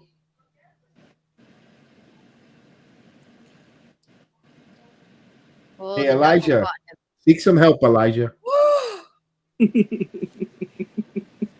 Damn. Oh. Oh my gosh. Yo, Slater is a star in the making for TNA. Here we go. Hell yeah. Swanton 450. Come on. Nope, JDC. JDC with the. What a dirty dangle. Okay, TNA, I need you to invest in better tables for your announce team. Thank you. Oh, damn. Really? Okay. Really, dirty dangle? Yeah. Oh, no. What a cheap shot. Survivor Series prediction. Talk to me. I think the Bloodline 2.0 wins. I think Bloodline 2.0 wins. We'll break that down when next week, but as of right now, but there's only 3 matches really talked about: the women's the women War Games men's, and the Gunther versus Damian Priest, and then that's it. I mean, there's going to be more added. We know tomorrow we'll probably get the shoehorn of Cody and Kevin Owens. Ooh, Laredo Kid with a chair. Look at the Laredo Kid. Oh, chair shot. Oh, damn, I thought he was going to hit his own partner with the chair. Yo, imagine he would have taken he just hit the chair on the turnbuckle. Imagine he would have done that in a ricochet and would have hit him on his own head. I was thinking that because the way he did it, it looked like it was about to bounce back and hit him in the head. Like a boomerang. And then he would have knocked himself out. That would have been the most funniest thing. What you think would have been worse, Kev? That or what's his name running down the Royal Rumble and he trips? Titus O'Neil. I mean, Yeah. I'll tell you what, that Titus O'Neil got him an ambassador job with the WWE forever. Yeah, he's famous. He is famous. You think both heel teams should win War Games? You know what? I would not be mad. I would like to see. Why not? Why not? Liv Morgan should finish the year off strong and have her team win. She's got the trick. She's having a hell of a 2024.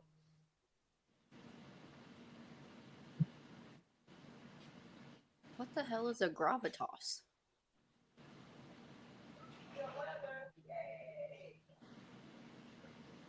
I have Access TV, right? And they always show the New Japan. Always comes on after TNA, but they give you matches like that happened like 7 years ago. Or I mean, I'm being exaggerated, like 4 months ago. Like, dude, I already know the result. They're not even with the company no more. We're like, how many times am I gonna see Will Hairspray defend his United States title? I mean, come on, New Japan United States title. Come on, stop it, bruv.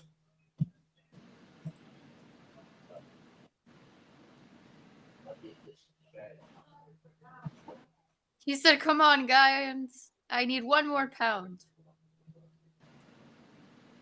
Damn. And I give them props. I could never. Let me go check on this little girl. What's that? The CrossFit. What are you watching? What are you watching? Ruka? No, like the CrossFit commercial that that they're giving you. Has. Yeah. Like they're all doing these like insane CrossFit moves and like I'm like, dude, my body could never. I try to pick something up and a whole spine needs to be fused. Whole spine. Top to bottom.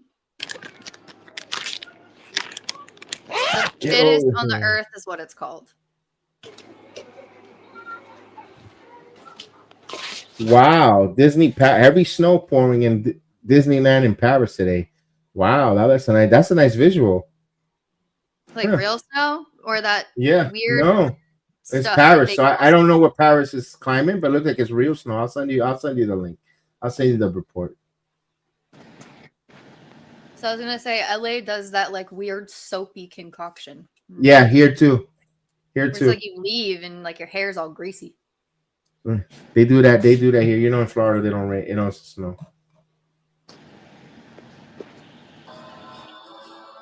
No, that's soap.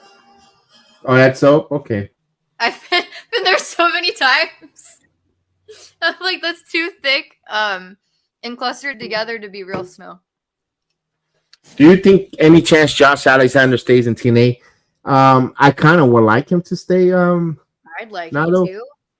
But he canceled we were talking about it earlier. He canceled his independent. He said he's retiring from independent wrestling or independent scenes, taking bookings, not going to do with the indies anymore.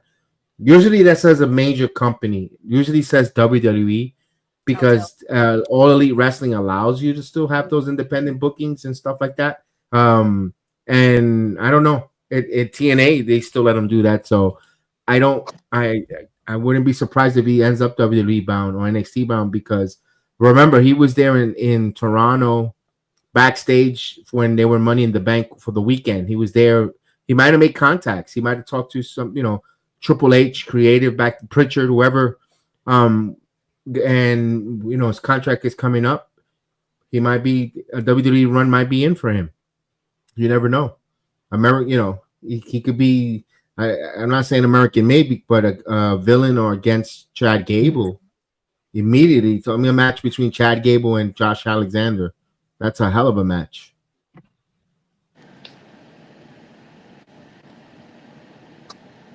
I want to see it. Not for nothing. Give me a match. I know it's a match. I trust to WWE creative to get us invested, but think of Ilya Dragunov versus Josh Alexander. I would like to see that. Josh and Gunther will be good. Absolutely. Josh and Gunther. Josh versus Carmelo Hayes is another match that is going to be Andrade. There's Santo Escobar. You bring Josh Alexander and WWE. You could have, again, I trust the creative to do a storyline, but is Josh willing to make the investment on the microphone? I think with this Northern Armory that he has right now in TNA, it's giving him a personality and an edge. I like it.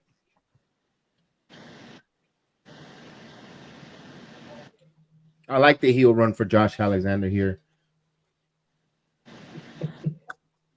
Oh, wait a minute. Lucas, don't say his name.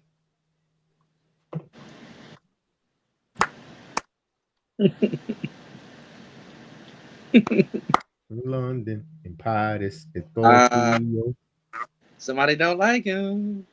No.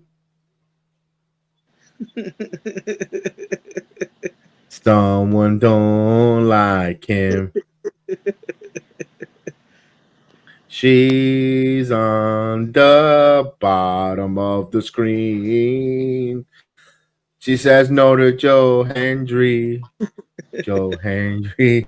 Joe.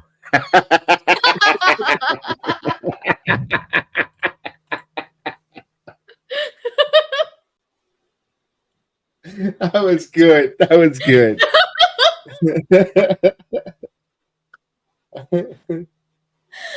such a child sometimes. I can't. You know what? It could be. Wise Man with the Rock. Remember, Paul Heyman is a heel. Paul Heyman does not work as a babyface. What did Joe Henry do to you, Canary? Everything. He came for my man. Came for my fave. Not once, not twice, but 3 times. He wrote a song called "You Should Get Fired." No. No, but I think his best song was the Ryan Nemeth song. Oh, yeah. That was the best. I will give him props for his Cheez-It song, though, because that was pretty catchy. I'm not going to lie. And Joe Henry says he can't let it go. He can't let it go. Well, sometimes you can't trust the fart.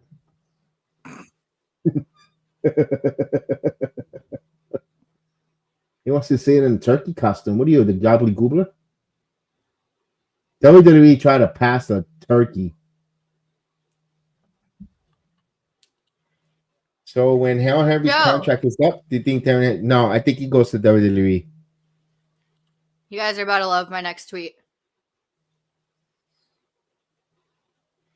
Wait, who's your favorite? She likes AJ Styles. I mean, AJ Francis. Oh, my God. AJ Francis. Let me get it right.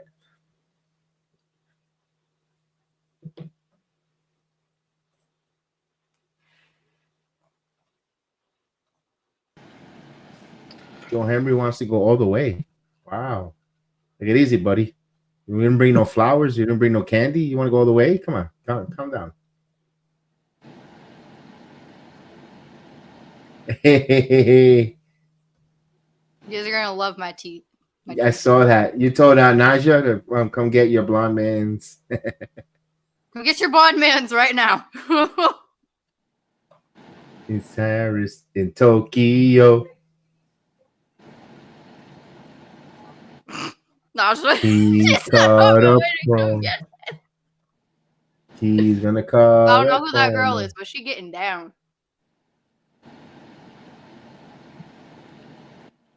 I do not. I think Joe Henry, least for me, is his entrance song. That's it. That's it, huh? Is Edward okay? Canary? Who's Edward? Oh, Eddie Edwards. Eddie Edwards? Is he okay? Oh Are you my asking God. me if he's okay? Yeah. Is he okay? I don't. Oh my God. This Go 2008, no. they bring back the turkey match. I used to have this Spike TV special. Yeah, they bought the turkey bowl match. Is that where they give him a gravy trophy? No, seriously, I'm asking. Is it Chris? I don't remember being called the gravy trophy, but it could have been The gravy bowl turkey.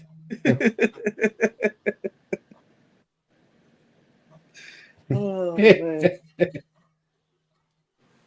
Oh, I tweeted something else. It was great. I even tagged him in it. Oh, I gotta see it. It hasn't come up.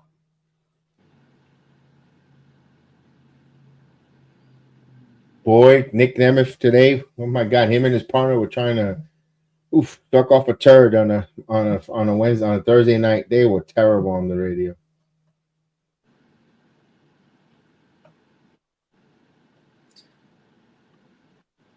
No, the girl that did the no DQ. Oh, Alicia Edwards? Oh, here's Savannah Evans. Here's Savannah Evans. Good to have her back. Oh, yeah, see, there you go. It's when she took out Ling Lee, Xia Li.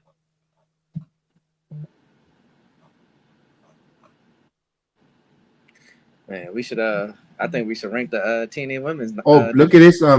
We should rank the women's TNA division. Indeed, we should do a whole podcast like that. Yeah, on a Saturday night. Yo, his wife, Deanna Peraza wrote about that. Canary, this is really cool. You got to comment on. Yeah, you got. I'm gonna send it to you on the private, but you could comment on her because, yeah, okay. He's talking right up your alley on that one. That's cool. That's cool. That was nice support. Love it. Yeah, much.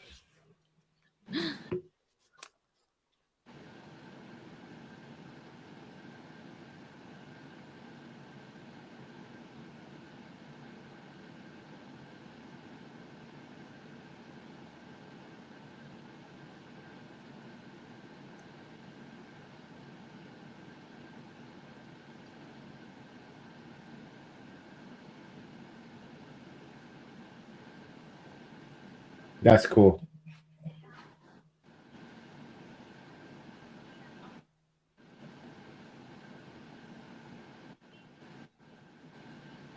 Who's the girl that she's wrestling?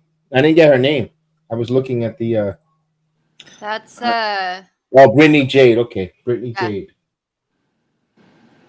Oh, that's. I mean, we know it's an enhancement talent, but you could still get over even if you're an enhancement talent.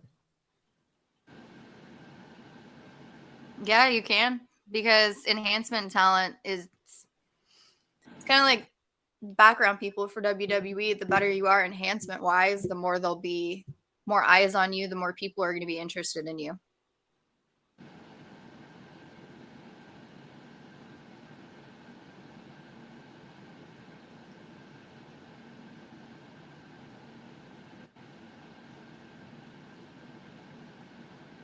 Ling Lee, come on. Dre, she's doing all right. Like, she's enjoying the TNA.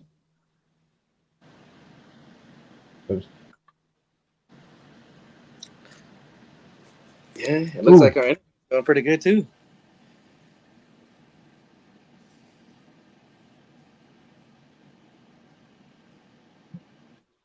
Joe Henry, iron your shirt. The man looked like he jumped on the wrinkle bomb. I'm sorry. No, he looked like he didn't even brush his hair the other night. The last week, he looked like he just woke up, like just went out there. Iron your shirt. Someone give that man a toothbrush. And a comb. Damn. That's a squash match. Wow. That goes good with the pumpkin pie next week. Thanksgiving. That was a squash.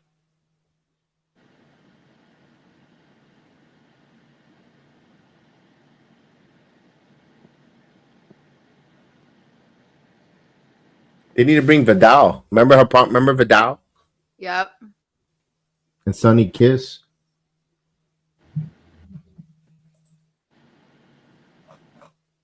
All right, here we go. Finally, we're gonna get this match. Oh, the main event already. Damn, this is going quick. Yeah. 2-hour wrestling shows. 2-hour wrestling shows are fun because they go fast. They are.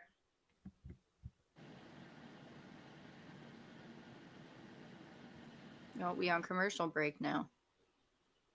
Yes. Go to Insurify and get saved today.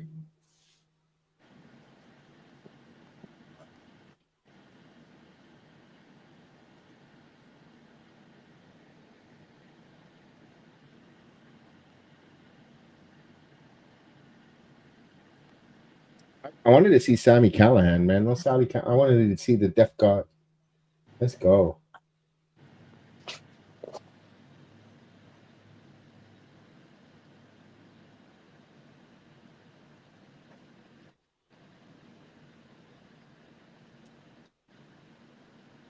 Damn, what happened to Jay Leno? He owes people money? I don't know, but I don't think dude fell down a hill because no. You don't. I've fallen down plenty of hills and I've never looked like that after.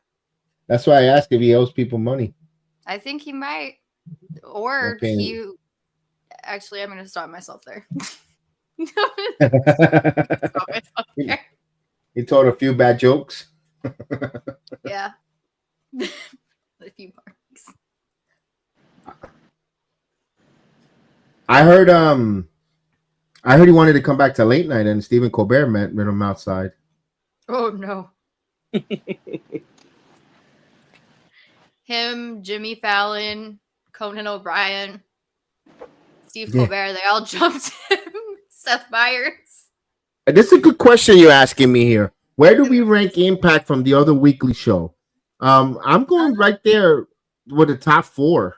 You know, you could go 1 week, you could put SmackDown, you could put Raw there. NXT is always a solid 2 or 3. It always jockey the position, and then Impact right there. You know, 3 weeks ago, or 3 or 4 weeks ago, a month ago, around that time, Impact was like the number 2 show when they had that hell of an Impact.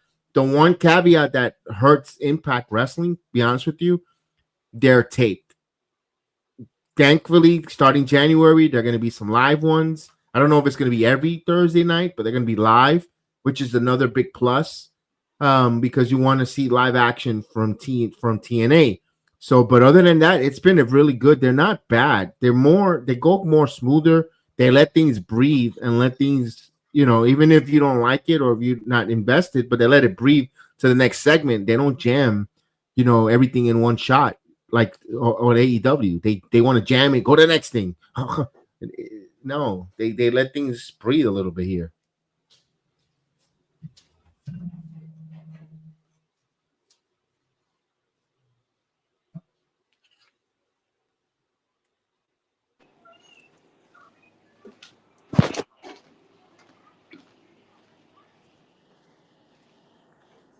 I've seen this moving graphic so many times. I'm convinced I can build an actual ring myself now.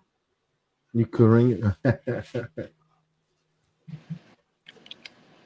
Yo, this got 10 matches on Saturday for Full Gear. Oh, jeez. 10 matches, and that's not even the 0 hour because he always puts like about another 5 before the 0 hour. 0 hour, like, ugh. Impact is always a solid show. They definitely in the conversation for best wrestling show. Absolutely. Absolutely. That's the one knock I'm going to give it is that they're not live. That's the one thing. That's the only one knock. But if you're compelling and you're entertaining, it's fine. You know what bothers me, though? When they tape it for like 3 weeks, they're in the same venue for the next 3 Thursdays. That's what bothers me with Impact. That's the one thing that I have. Like, if it's taped on Saturday and you're going to air it on Thursday, I'm all right with it, like this one. But when they do multiple and they're going to it's like nothing new or fresh there. It's like, that's tough to get invested in. That's just my opinion.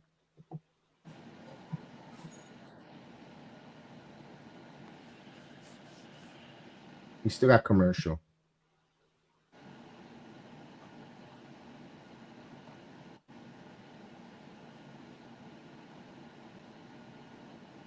Oh, never mind. He just increased them. He just increased the card. Oh, because he just heard Busted Open complain about it. You're gonna have Takeshita versus Ricochet for the international championship. Make it 12 matches. You know what sucks? It ends because you end up burning through every possibility of wrestlers wrestling each other. Like, so why am I gonna watch it on Wednesdays? He doesn't think about it. Why people gonna watch it on Wednesdays if you're gonna make them pay-per-view in a couple weeks? And before there were only like 3 or 4 pay-per-views a year. Now he's doing a monthly, which is kind of getting stale. It's kind of like, you're like. I'm joking when I'm saying this, Kev, but when is Vince gonna buy the company? I mean, they're still waiting for the Prince. That was promised, and Shane McMahon. Oh.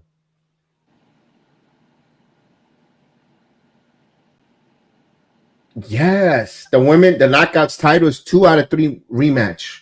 2 out of 3 falls. Let's go.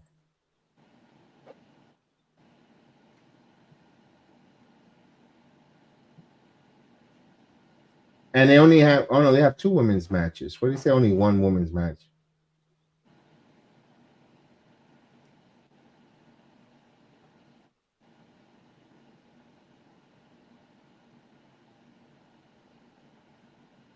Oh, it starts at 7. Oh.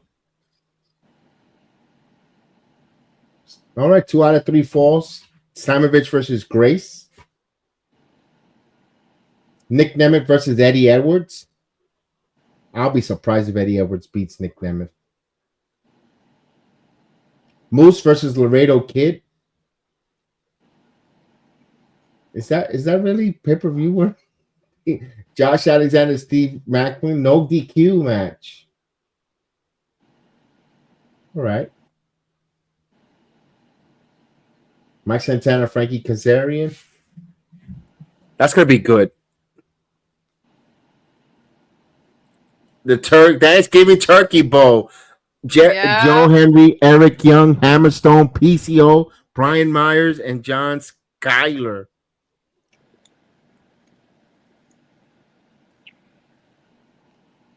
Oh, the loser wears the turkey suit? I didn't know that. Doesn't be great. Oh, Ace Austin, the Hardys versus Kushida and the Rascals. All right.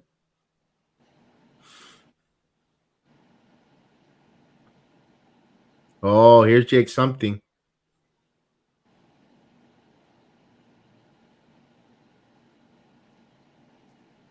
See, he should have came out with a turkey leg.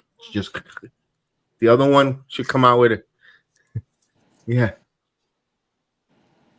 I remember telling one of my with a tomahawk steak friends about Jake something, and they kept getting progressively more irritated with me when I kept saying Jake something, because they weren't catching on the fact that something is the dude's last name or the character's last name. So they flat out they just told me, they're like, you know what? When you figure out his last name, let me know. Oh my God. I'm like, that is his last name. Hammerstone's a powerhouse, but Hammerstone looked like he eats a piece of bread and he turns into a roly poly. Like he's. Who did he just try to kick? Oh, he tried to kick a fan. He tried to kick a fan or their phone. Mustache Mountain. Look at that kid. He should say your breath stinks. I would have told him that. Ooh, your breath stinks. And that kid, he would have shut that kid down in a heartbeat. Right. Mm-hmm. You'll see him do this. Mom.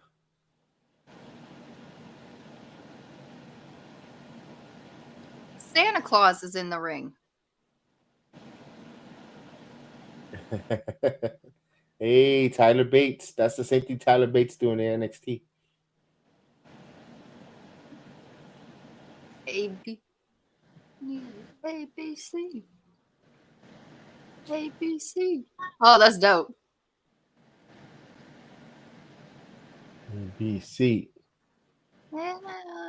Oh, it came out with the Hardy paint. All right. There you go.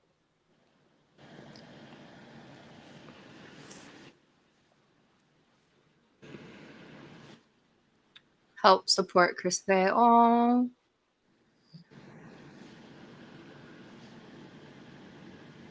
If I wasn't in so much pain, I would do the dance, but I can't. Fuck it. The Hardys. There we go. Oh. The tag team champions. Delete. Delete. Delete. Delete. Delete.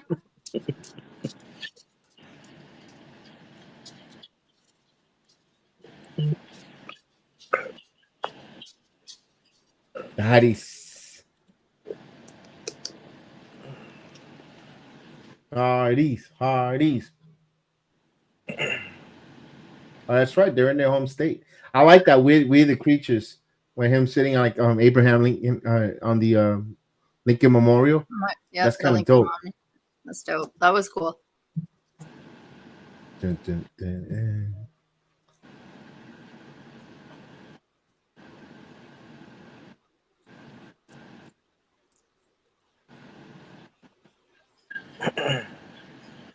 Did you get to see Agatha? I have to fix my Disney Plus subscription. Okay. But if I can't, I'm just gonna ask my mom if I can use hers. I just saw a little bit of the because I was also into the Lois and Clark. I'm up to like it's about to finish, so I'm catching up on that one. The last season. I gotta watch that CW, too. The CW Lois and Clark. I got it on my DVR.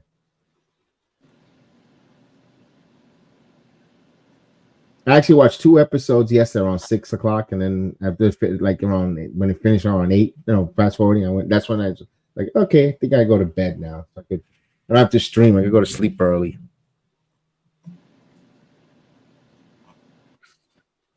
I was not gonna lose sleep watching AEW. No. Everybody always asks me what my thoughts are on it, and I'd have to think about it in order to have thoughts on it. And that company is just so boring and just underdone. And like the way that everything is done, in my opinion, is just stupid. So I've tried so hard to get behind the brand. I've tried, but I just can't. I can't. My sons got mad with me when it first started. I was like, this is WCW copy and paste.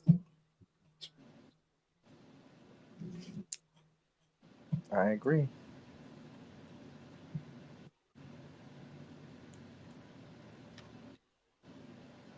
See, I've seen the schematic so many times, I'm convinced I can build a ring from the ground up myself.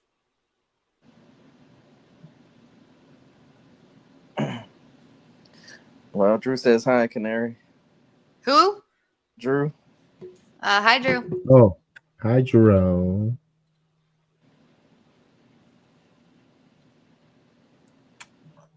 Hello. Drew, did you hit the like button? Please do. Mm-hmm. Don't make me raise the people's eyebrow. Oh man. Oh man. Makes you think of that picture. Oh, the Rock picture. Oh, Yeah. I should have. No, I don't like. I need to have hair. I can't be bald headed. Favorite wrestling company outside of the United States. I don't have time to watch them though, but when I do get to watch it, I did watch Noah, Pro Wrestling Noah, Nakamura, and that match he had with Great Muta. Not for Wrestle Kingdom. Usually, I'm always on vacation from work, so I do get up at 2 o'clock in the morning to watch Wrestle Kingdom because I don't have to go to work. So I actually do watch Wrestle Kingdom when, I've done it already 2 years in a row.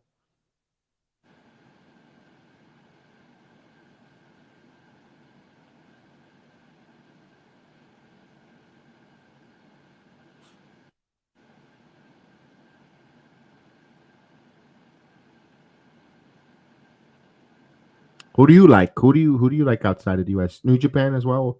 I mean, because I can't find. I don't know where to watch all Japan wrestling.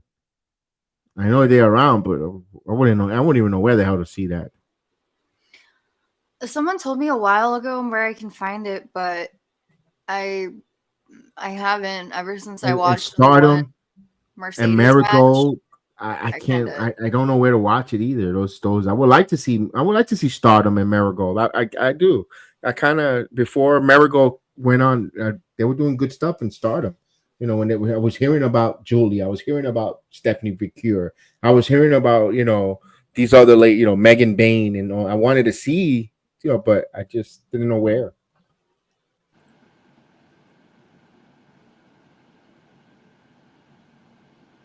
There you go, Marigold. Stardom, Noah, yeah. By names, yes, but I'm not gonna tell. I'm not gonna lie and say I watch it religiously hard. I follow it through the only way I really follow it is to X. Be honest with you. It's okay, Jedi. I still call it Twitter. Yeah, me too. I like to still call it Twitter.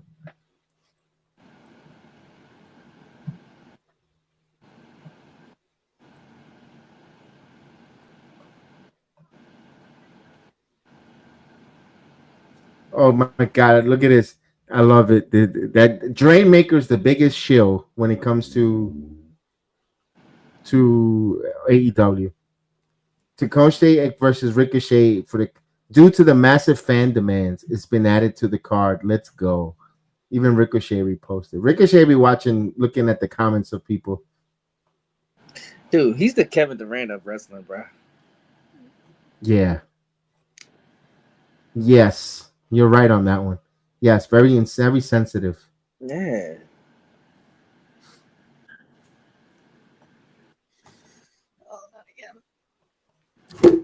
But you know what's the real question? What's wrong with Jada Parker? Yeah, what's wrong? That's what I was gonna ask. What is wrong? They probably ranked it like 1,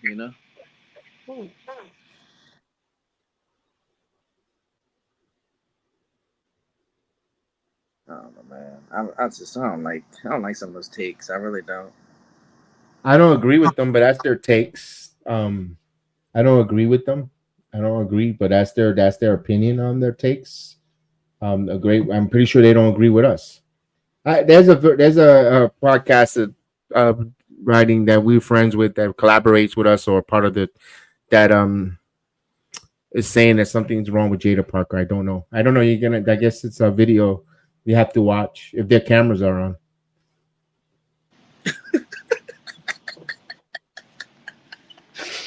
Oh man, this man Kevin just be throwing shots and you don't even know it's coming. You like, what the hell? Hey, when you throw shots at me first. I know. Darian Cross met Santa Claus. Oh my goodness.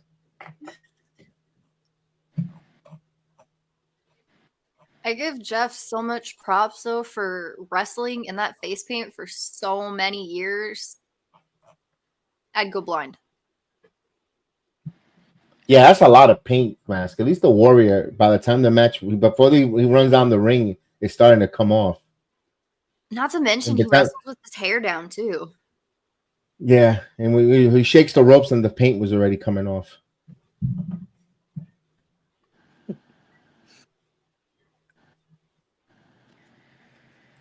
Baseball slide.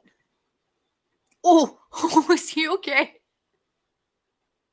The way that oh damn under the rope.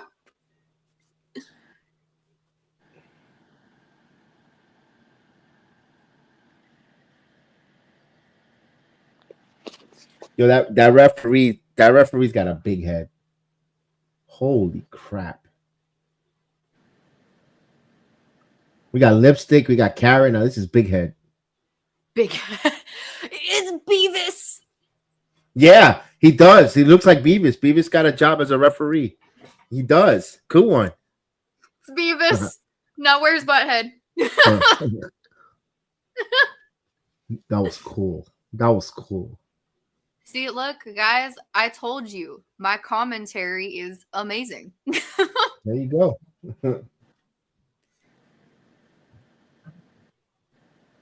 Oh. Yo, I just noticed something. How come they haven't done it? These two tag team, they should be called Hammer something. Hammer something. Oh, that'd be so good. I was like, wait a minute, why don't they call them Hammer something? Hammer something 7. Here we go. Delete. Uh-oh. Twist of Fate. Triple Threat Twist of Fate. Yep. Nope. No, not today. I like how the biggest one in the group took like looked like the biggest hit, but like didn't even connect with Ace Austin's foot. Hammer something will be amazing indeed. Watch her tomorrow. Busted Open says it. They always copy and take stuff from my channel. Oh, I wanted to name them Hammer something. You know, like stop it. I'm a reply. I'd be like, so are you gonna trademark that and copyright it and give the residuals to Jedi? Yeah, give us credit, shout us out. You know, good job on Jedi. You know, the Sport Jedi Network. Check them out. That's all we ask for. For real. Don't take don't take your stuff and then pass it off as your own. Oh, Bully stole the something from us here when the last monster standing. We came up with that. One of the guys in the chat and we repeated it. And now oh yeah, I came up with a great idea. We should call it the last monster standing. I'm like, we said that last night on our channel. Mm-hmm. Yeah. I was this close of calling that number. I had my phone. I would have been so petty. I would have. They would have not put me through. They would have not put me through. I would have screen recorded. I would have sent it to my lawyer. I would have said, contact his people. I said this first, so here's the proof. You're not part of the business. What do you know? You've never taken a bump before. What does naming something have to do with taking a bump, Bully?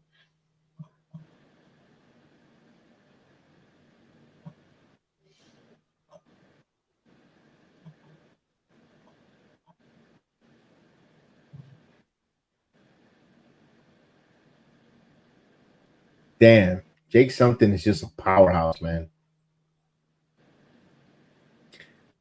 I'm not gonna lie, TNA got some up and coming men that could be menacing, like Jake something. These three right there.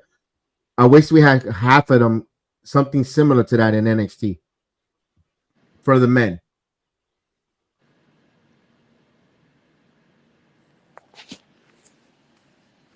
Ooh. And Trent Seven was part of NXT, but UK.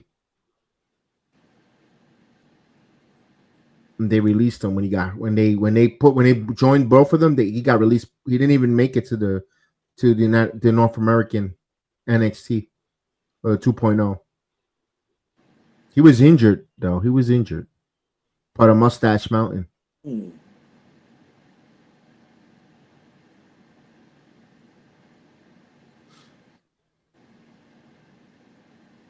Do it for Bay. Oh, that was nice. Santa. Yeah, I was interested to see how Ace Austin's gonna look without his partner being out for a while. What do they do with Ace Austin? I think you could have wow, either digital media or X Division run with him.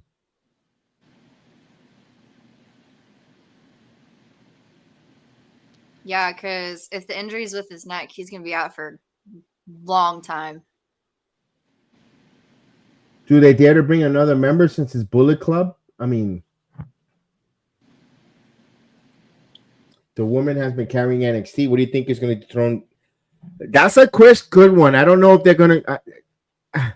Because do you skip Stephanie? Do you skip Roxanne? I mean, Stephanie, do you skip Julia? Or Do you go with Zarya? I mean, those are the three, but it might be someone out of the left field that we're not even thinking about. You know, it's interesting. I wish I right now I'm as like you, Vogue. I don't know. I don't know. Be honest with you, because it's to me. I think Stand and Deliver is going to be Julia versus Steffi Mercure. You could tell that's going to happen in Stand and Deliver. So it leaves Zarya. I don't know. But Zarya looks like she's going to have a big program with Jordan Grace at Stand and Deliver. Stand and Deliver is going to be on fire this year for NXT.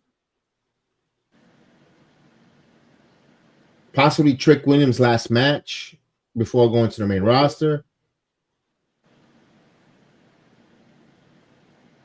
Santa, why? Oh.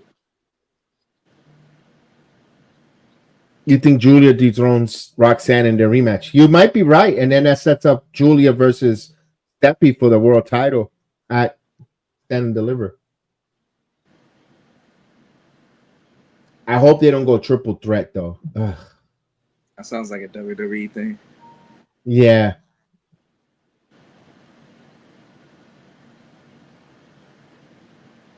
Damn. Vintage Chef. Come on, Jeff. Vintage Jeff. He's moving fast though. He's moving much faster in TNA than he did in AEW. In ring. Ooh.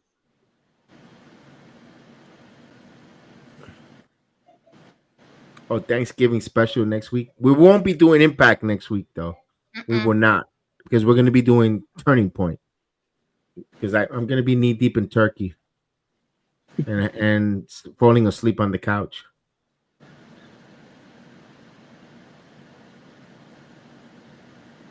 Well, he was gonna get him in the gooch. Oh, double DDT.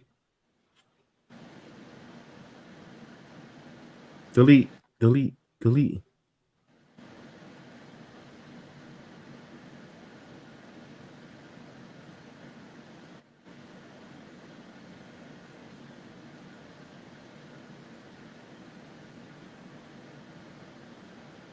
Oh, here we go. Another Twist of Fate. They're going to do it finally.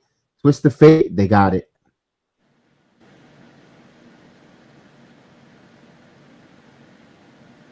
Oh, kick out.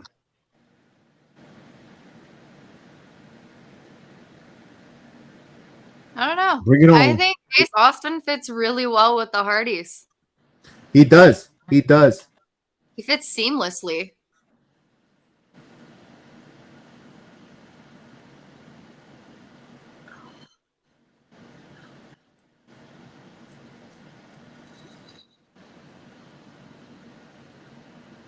Oh, right now the best story in pro wrestling. There's two. You got the Bloodline and you got the Rhea and Liv Morgan saga. That's those two to me are the top one right now. But pretty soon, I think there's going to be one with Naomi that we're going to be like, oh damn, that was going to be good. I think those are the hot ones right now. Everyone thinks it's Jade and Bianca. I don't think so. That's just me. I think it's going to be Bailey with Naomi going after Jade and Bianca. I think Naomi is going to get fed up that they keep pushing her at third wheel. She's going to get fed. She's either going to it's going to go one of two ways. In both ways, though, she's going to be fed up with something. She's either going to be fed up to being the third wheel to Jade and Bianca, or she's going to unequivocally get fed up with the way that Bianca is continuously treating Bailey still. Yeah. Because Bailey that's what it leads to. Has been proving that, she's sorry, she did this, she did that, and she felt bad, and, all of that. And she's proven that she's there to actually help Naomi. So I have a feeling it's going to go in terms of us seeing Naomi and Bailey together as a tag team versus Jade and Bianca. That's WrestleMania. That's a WrestleMania match. I don't think, and then, like who said it? You said that, Chris? Then on Monday Night Raw is when Jade turns on Bianca. Yeah, you said it. Makes sense for that. Well, I guess since y'all said that one, if WWE does it right, and hopefully they do, because every time they push this dude, it crumbles. But I kind of want to see what Nakamura does with Yeah. LA Knight, yeah. Yeah. So you think Naomi will win the U.S. title? I would like her to win the U.S. title, but I don't think she will if they go I don't in think that so. route because she didn't get any help, and Yeah. yeah. And I have a feeling we're gonna see bits and pieces being planted at War Games within the match. Yeah. Like it. We're gonna see bits and pieces of that, so that way it is that slow burn and build to WrestleMania, because we are inching closer and closer into Mania season now. Mm-hmm. Again, which is insane, but this WrestleMania season is gonna be one for the books, that's for sure. You're being busy. You going to Rumble and you're going to WrestleMania. Hopefully, if all still goes well. And we don't need no stupid podcast ruining WrestleMania this year neither.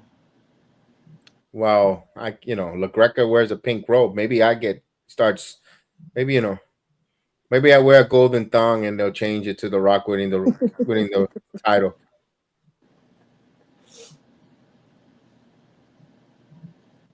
Also, are we pushing here triple 6-man? I don't want to see it. Yeah, I don't want to see 6-man titles.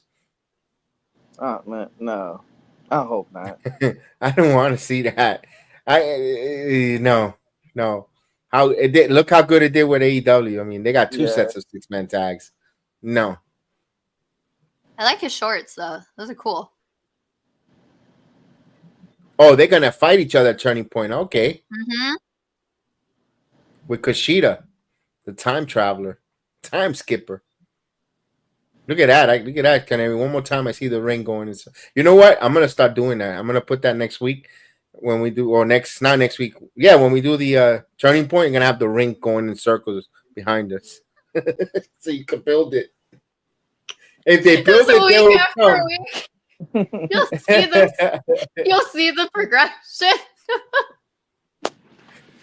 Surprise, guys. I stream from a wrestling ring. Yeah. But let's give it a quick review here. This TNA. Let's not take too long on it, but let's give it a review. What was your thoughts on the Ash by Elegance, the for opening contest versus Jody Threat?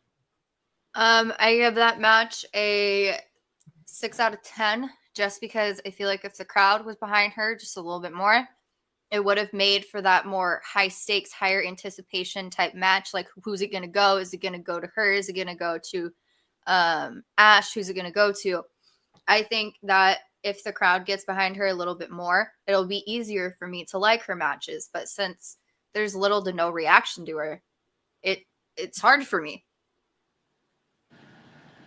You have that spot on, Chris. Your thoughts on that Ash match with No, I totally agree. I mean, it's hard to root for somebody that's not really portraying the character like they're supposed to. Yeah, I'm going with the 6 out of 10 as well because she's not doing the heel stuff because she could easily get at the boos.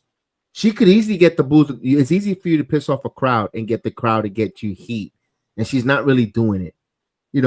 She's got to get the crowd invested to dislike her a lot, and that's something that she's not connecting, and it's disappointing for a former WWE talent, an NXT and a WWE talent, not to do that, not to work the crowd. So I'm disappointed in Ash by Elegance. 6 out of 10. Again, maybe the wrong gimmick for her on that there, but yeah, well, hopefully for her. But I still think they're going to take those tag titles, those knockouts titles away from Spitfire with Heather Reckless. I think Heather could be a big one that's going to probably overshadow Ash by Elegance. Hopefully, only time will tell. Let's go with the TNA Knockout Championship. Marsha Slamovich versus Alicia Edwards. Your thoughts on that Canary, the match there where Marsha Slamovich successfully defends her title? Kind of a hardcore match. That was a really good match. I gave it a 9 out of 10. Just because I would have liked to see a little interference, like sooner into the match with Jordan Grace and Tasha. I would have loved to see them interfere just a little bit earlier. It would have made that match all that much better. But All in all, I give it 9 out of 10. I loved how the crowd was behind them. I loved how it was constant back and forth. No one person really dominated the match. It was kind of a push and pull, kind of a tug of war type match, which I loved. Who was it? Alicia? She looked really strong. I really loved that for her, especially with her being so like small structurally. I love that. So 9 out of 10 for me. All right, Chris. I ain't gonna lie. The only spot I saw that I remembered was the trash can. That was a huge spot. I mean, like I don't know, just something about that spot. A lot of women don't like to take those type of bumps. So, I mean, I was messing with my daughter, so that's the only spot I really caught because it looked crazy. All right, I'm gonna give it an 8. I would have, just to be a little different, not to be like 9. I'm giving it an 8 due to the fact that it's a title match that we knew wasn't gonna. There was no time of the match that made believe that Alicia was gonna take the Knockouts title at any moment of the match. So that's why I'm gonna give it an 8. But the ladies did a hell of a hardcore match, with the spot like on the garbage can, the DDT on the chair. That was another phenomenal move. And then I like the fact that they closed it with the power driver, protected the power driver move for the finish. Plain and simple, that alone right there should have gotten at a 9. But I'm gonna give it still the 8 because of that factor. Like you said, they could have brought in Tasha Steele to come out, and then Jordynne Grace, where Jordynne Grace accidentally probably hits Slamovich by mistake or something with a little bit of dissension. But then we kind of see that happens all across all wrestling companies. Then it's copy and paste. So I appreciate they didn't really do that as much like that. So I'll give it an 8 out of 10 on that one there. We'll go on to this next match, Frankie Kazarian versus Mike Ortiz. Mike Ortiz is on fire. I think Kazarian's doing one of his best heel work in his career. Canary, the match there between these two gentlemen. Your thoughts?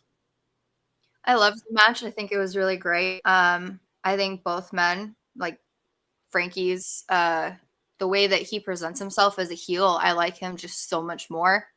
As somebody who naturally gravitates towards the bad guys, I love it. And I'm a harsh critic of when someone is a good guy turned bad guy. I'm a very harsh critic of that, but I think he made that very smooth, seamless transition from one straight into the other. All right. I like that. Chris?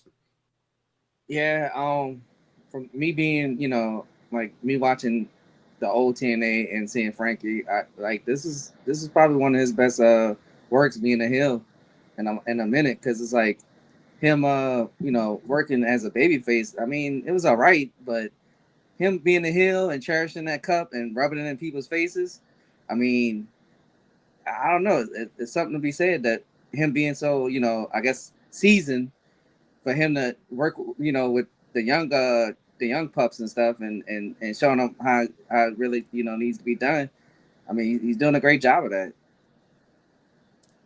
Okay, I like that match too. To me, that was next to my favorite, the favorite match of the night, next to the ladies. I'm going back and forth with Slamovich. I'll give the Slamovich match the edge over it, but I really like this match. Like you said, Frankie Kazarian as the heel, working as that heel, because here's the one thing, he's the perfect person, because even though that cup for him as a heel is a license to steal, to call his shot, to go and take any title he chooses at any time. And if he's out there and we're already invested in disliking him as a heel because we like it. Not that we dislike him, like I can't, not the go away heat, he got the right garnish of dislike from a Frankie Kazarian. His character has gravitate us to dislike him because he's doing the greatest work of his career, and he has that license to steal the world title. It works with the persona perfectly, and getting the victory by using the ropes protected Mike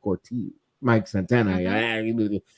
Mike Santana, I know I'm so used to calling the LAX both of them so, but I thought it was a hell of a match. I really loved it. I like that one. I like that concept of psychology, and the way they finished the match was really good there.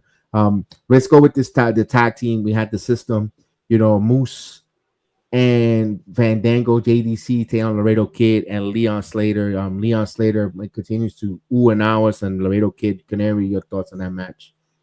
That match was 10 out of 10 for me. Heath Slater looked absolutely amazing. He, for someone who's only 20 years old, that's phenomenal.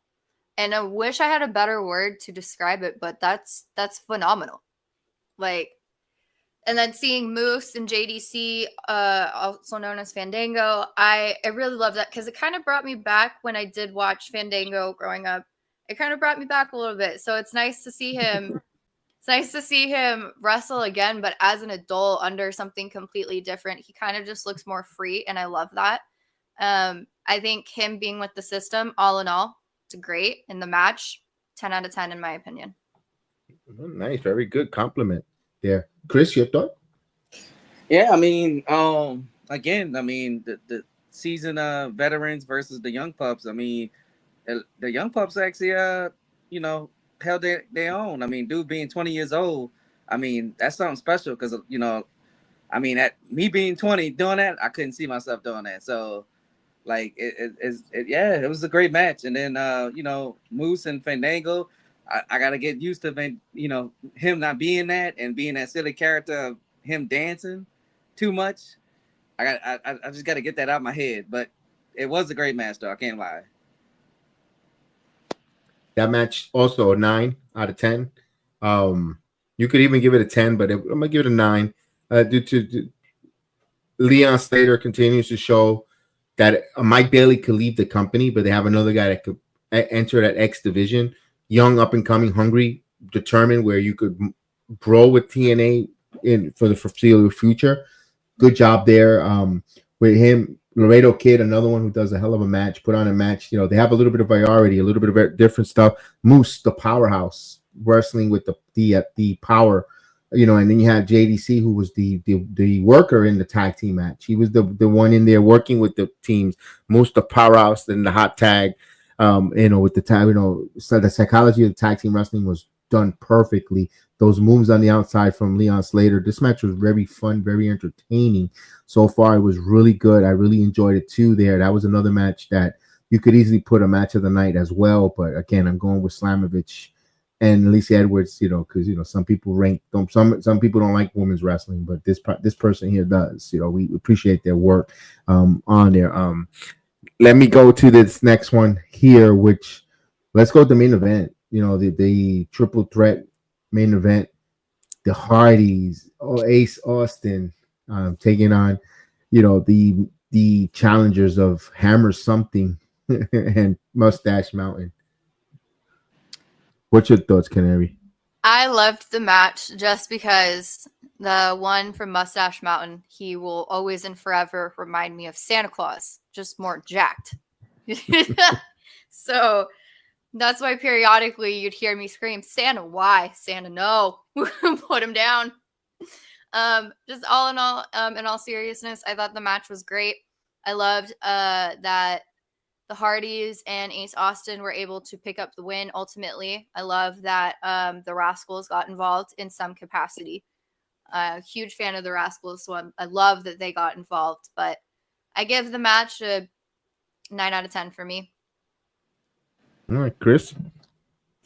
Yeah, I feel like Ace Austin worked well with the Hardys. I can see him teaming up with them again. Jeff looked good. I'm not gonna lie, Jeff looks better than he did in AEW. Can't lie. And I gotta give credit to Matt. I wanted to say this in the match. For him losing so much weight, you could tell he's moving a lot better himself. Yeah. So, yeah, I mean, handle something. Let's go get stuck in my head. But yeah, I like that.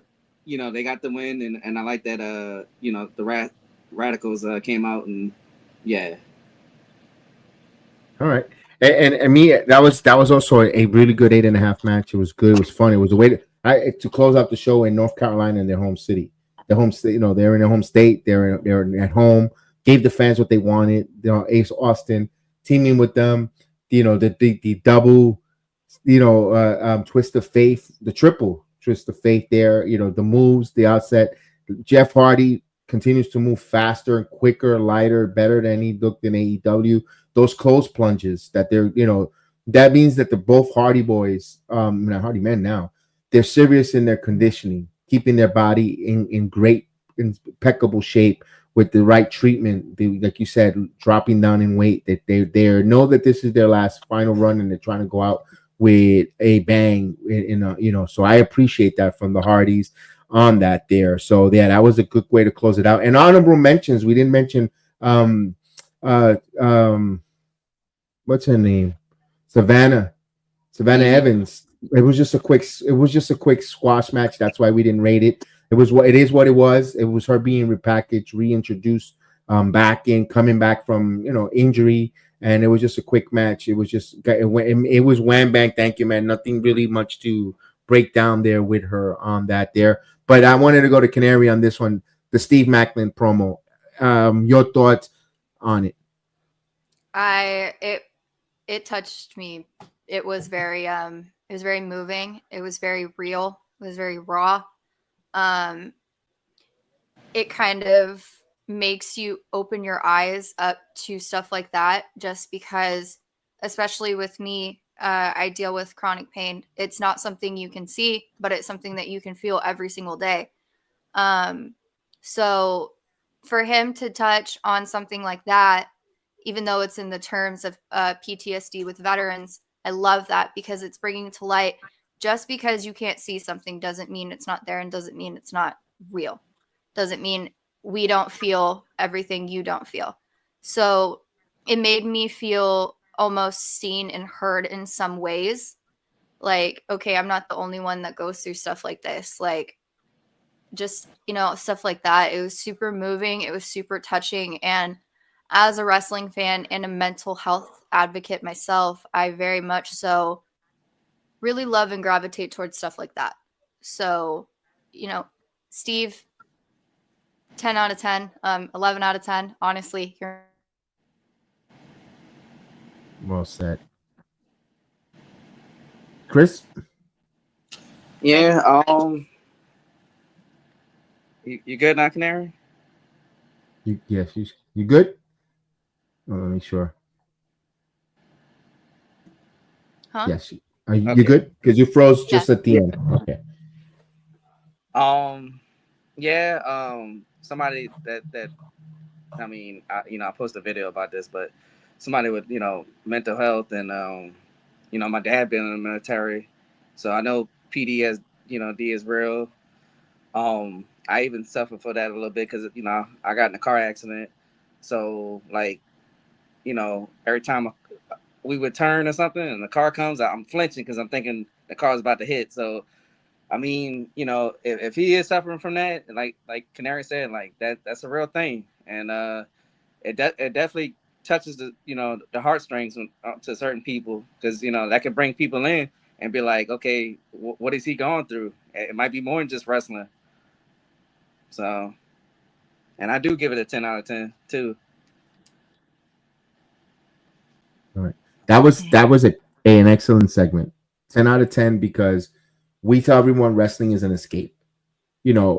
Before we got on the stream, I was talking to Chris. I was like, man, I'm hurt. I'm like sore. Remember I was saying I'm sore. My body aches. I'm going to go I took four Advil before going on the air. And it's not comparing to Steve Macklin, but it took me an escape. It escaped me to talk about wrestling, to get entertained with the performers in the ring, from just working a long day of work and being in pain and everything, hurting my hands, everything, and wrestling is an escape. And it's also folks that are going through a situation where it's not similar to Steve Macklin, but something in those kind of mental health issues. And for him to speak about it or do a vignette and say that and let them know through wrestling, there is a help.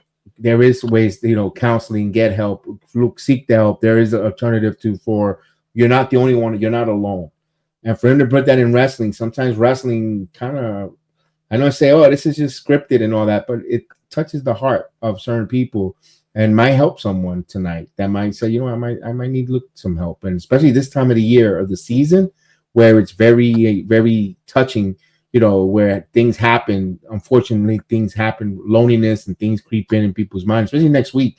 I'm glad he's speaking about it, where, if you are feeling down or out, seek the proper help, find the proper places. There's so many different places online, and or you could find different counseling and help us and all that as well. If we could do anything to help in the chat, to to combat, talk about something, you're more than welcome to talk about that. We're here. We're not professionals, but we're in this together. So I love that from Macklin. That was to me a grand slam out of the park. And then to see his wife thank him on Twitter about speaking about that.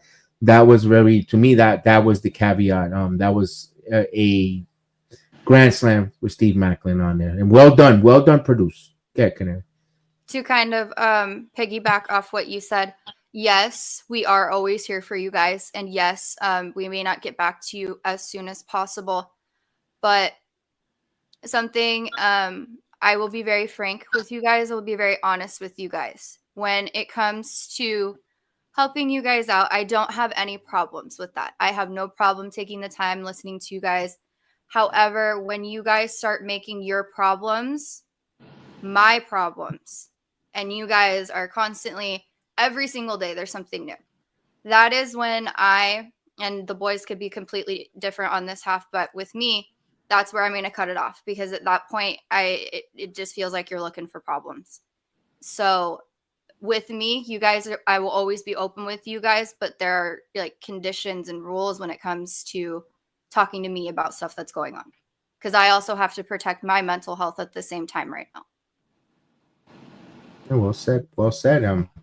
With that said, we're gonna end TNA Impact tonight. We gave it a review. This show was great. This show was a real good show. This was the way we average all the scores. You look like around maybe an 8.5 to 9 for the whole show. It was really good. I remember one time we said, "Canary, 2 hours already." I mean, ready main event. It went quick. So this was a good one. We want to thank everyone for watching along with us. Please subscribe. We'll be back on for SmackDown. We want you to join us on the SmackDown edition, please. We appreciate one. Hit the like. See you next time. And if we don't see you, if you only come for TNA, happy Thanksgiving. So we'll see you guys. Peace out. In a couple weeks.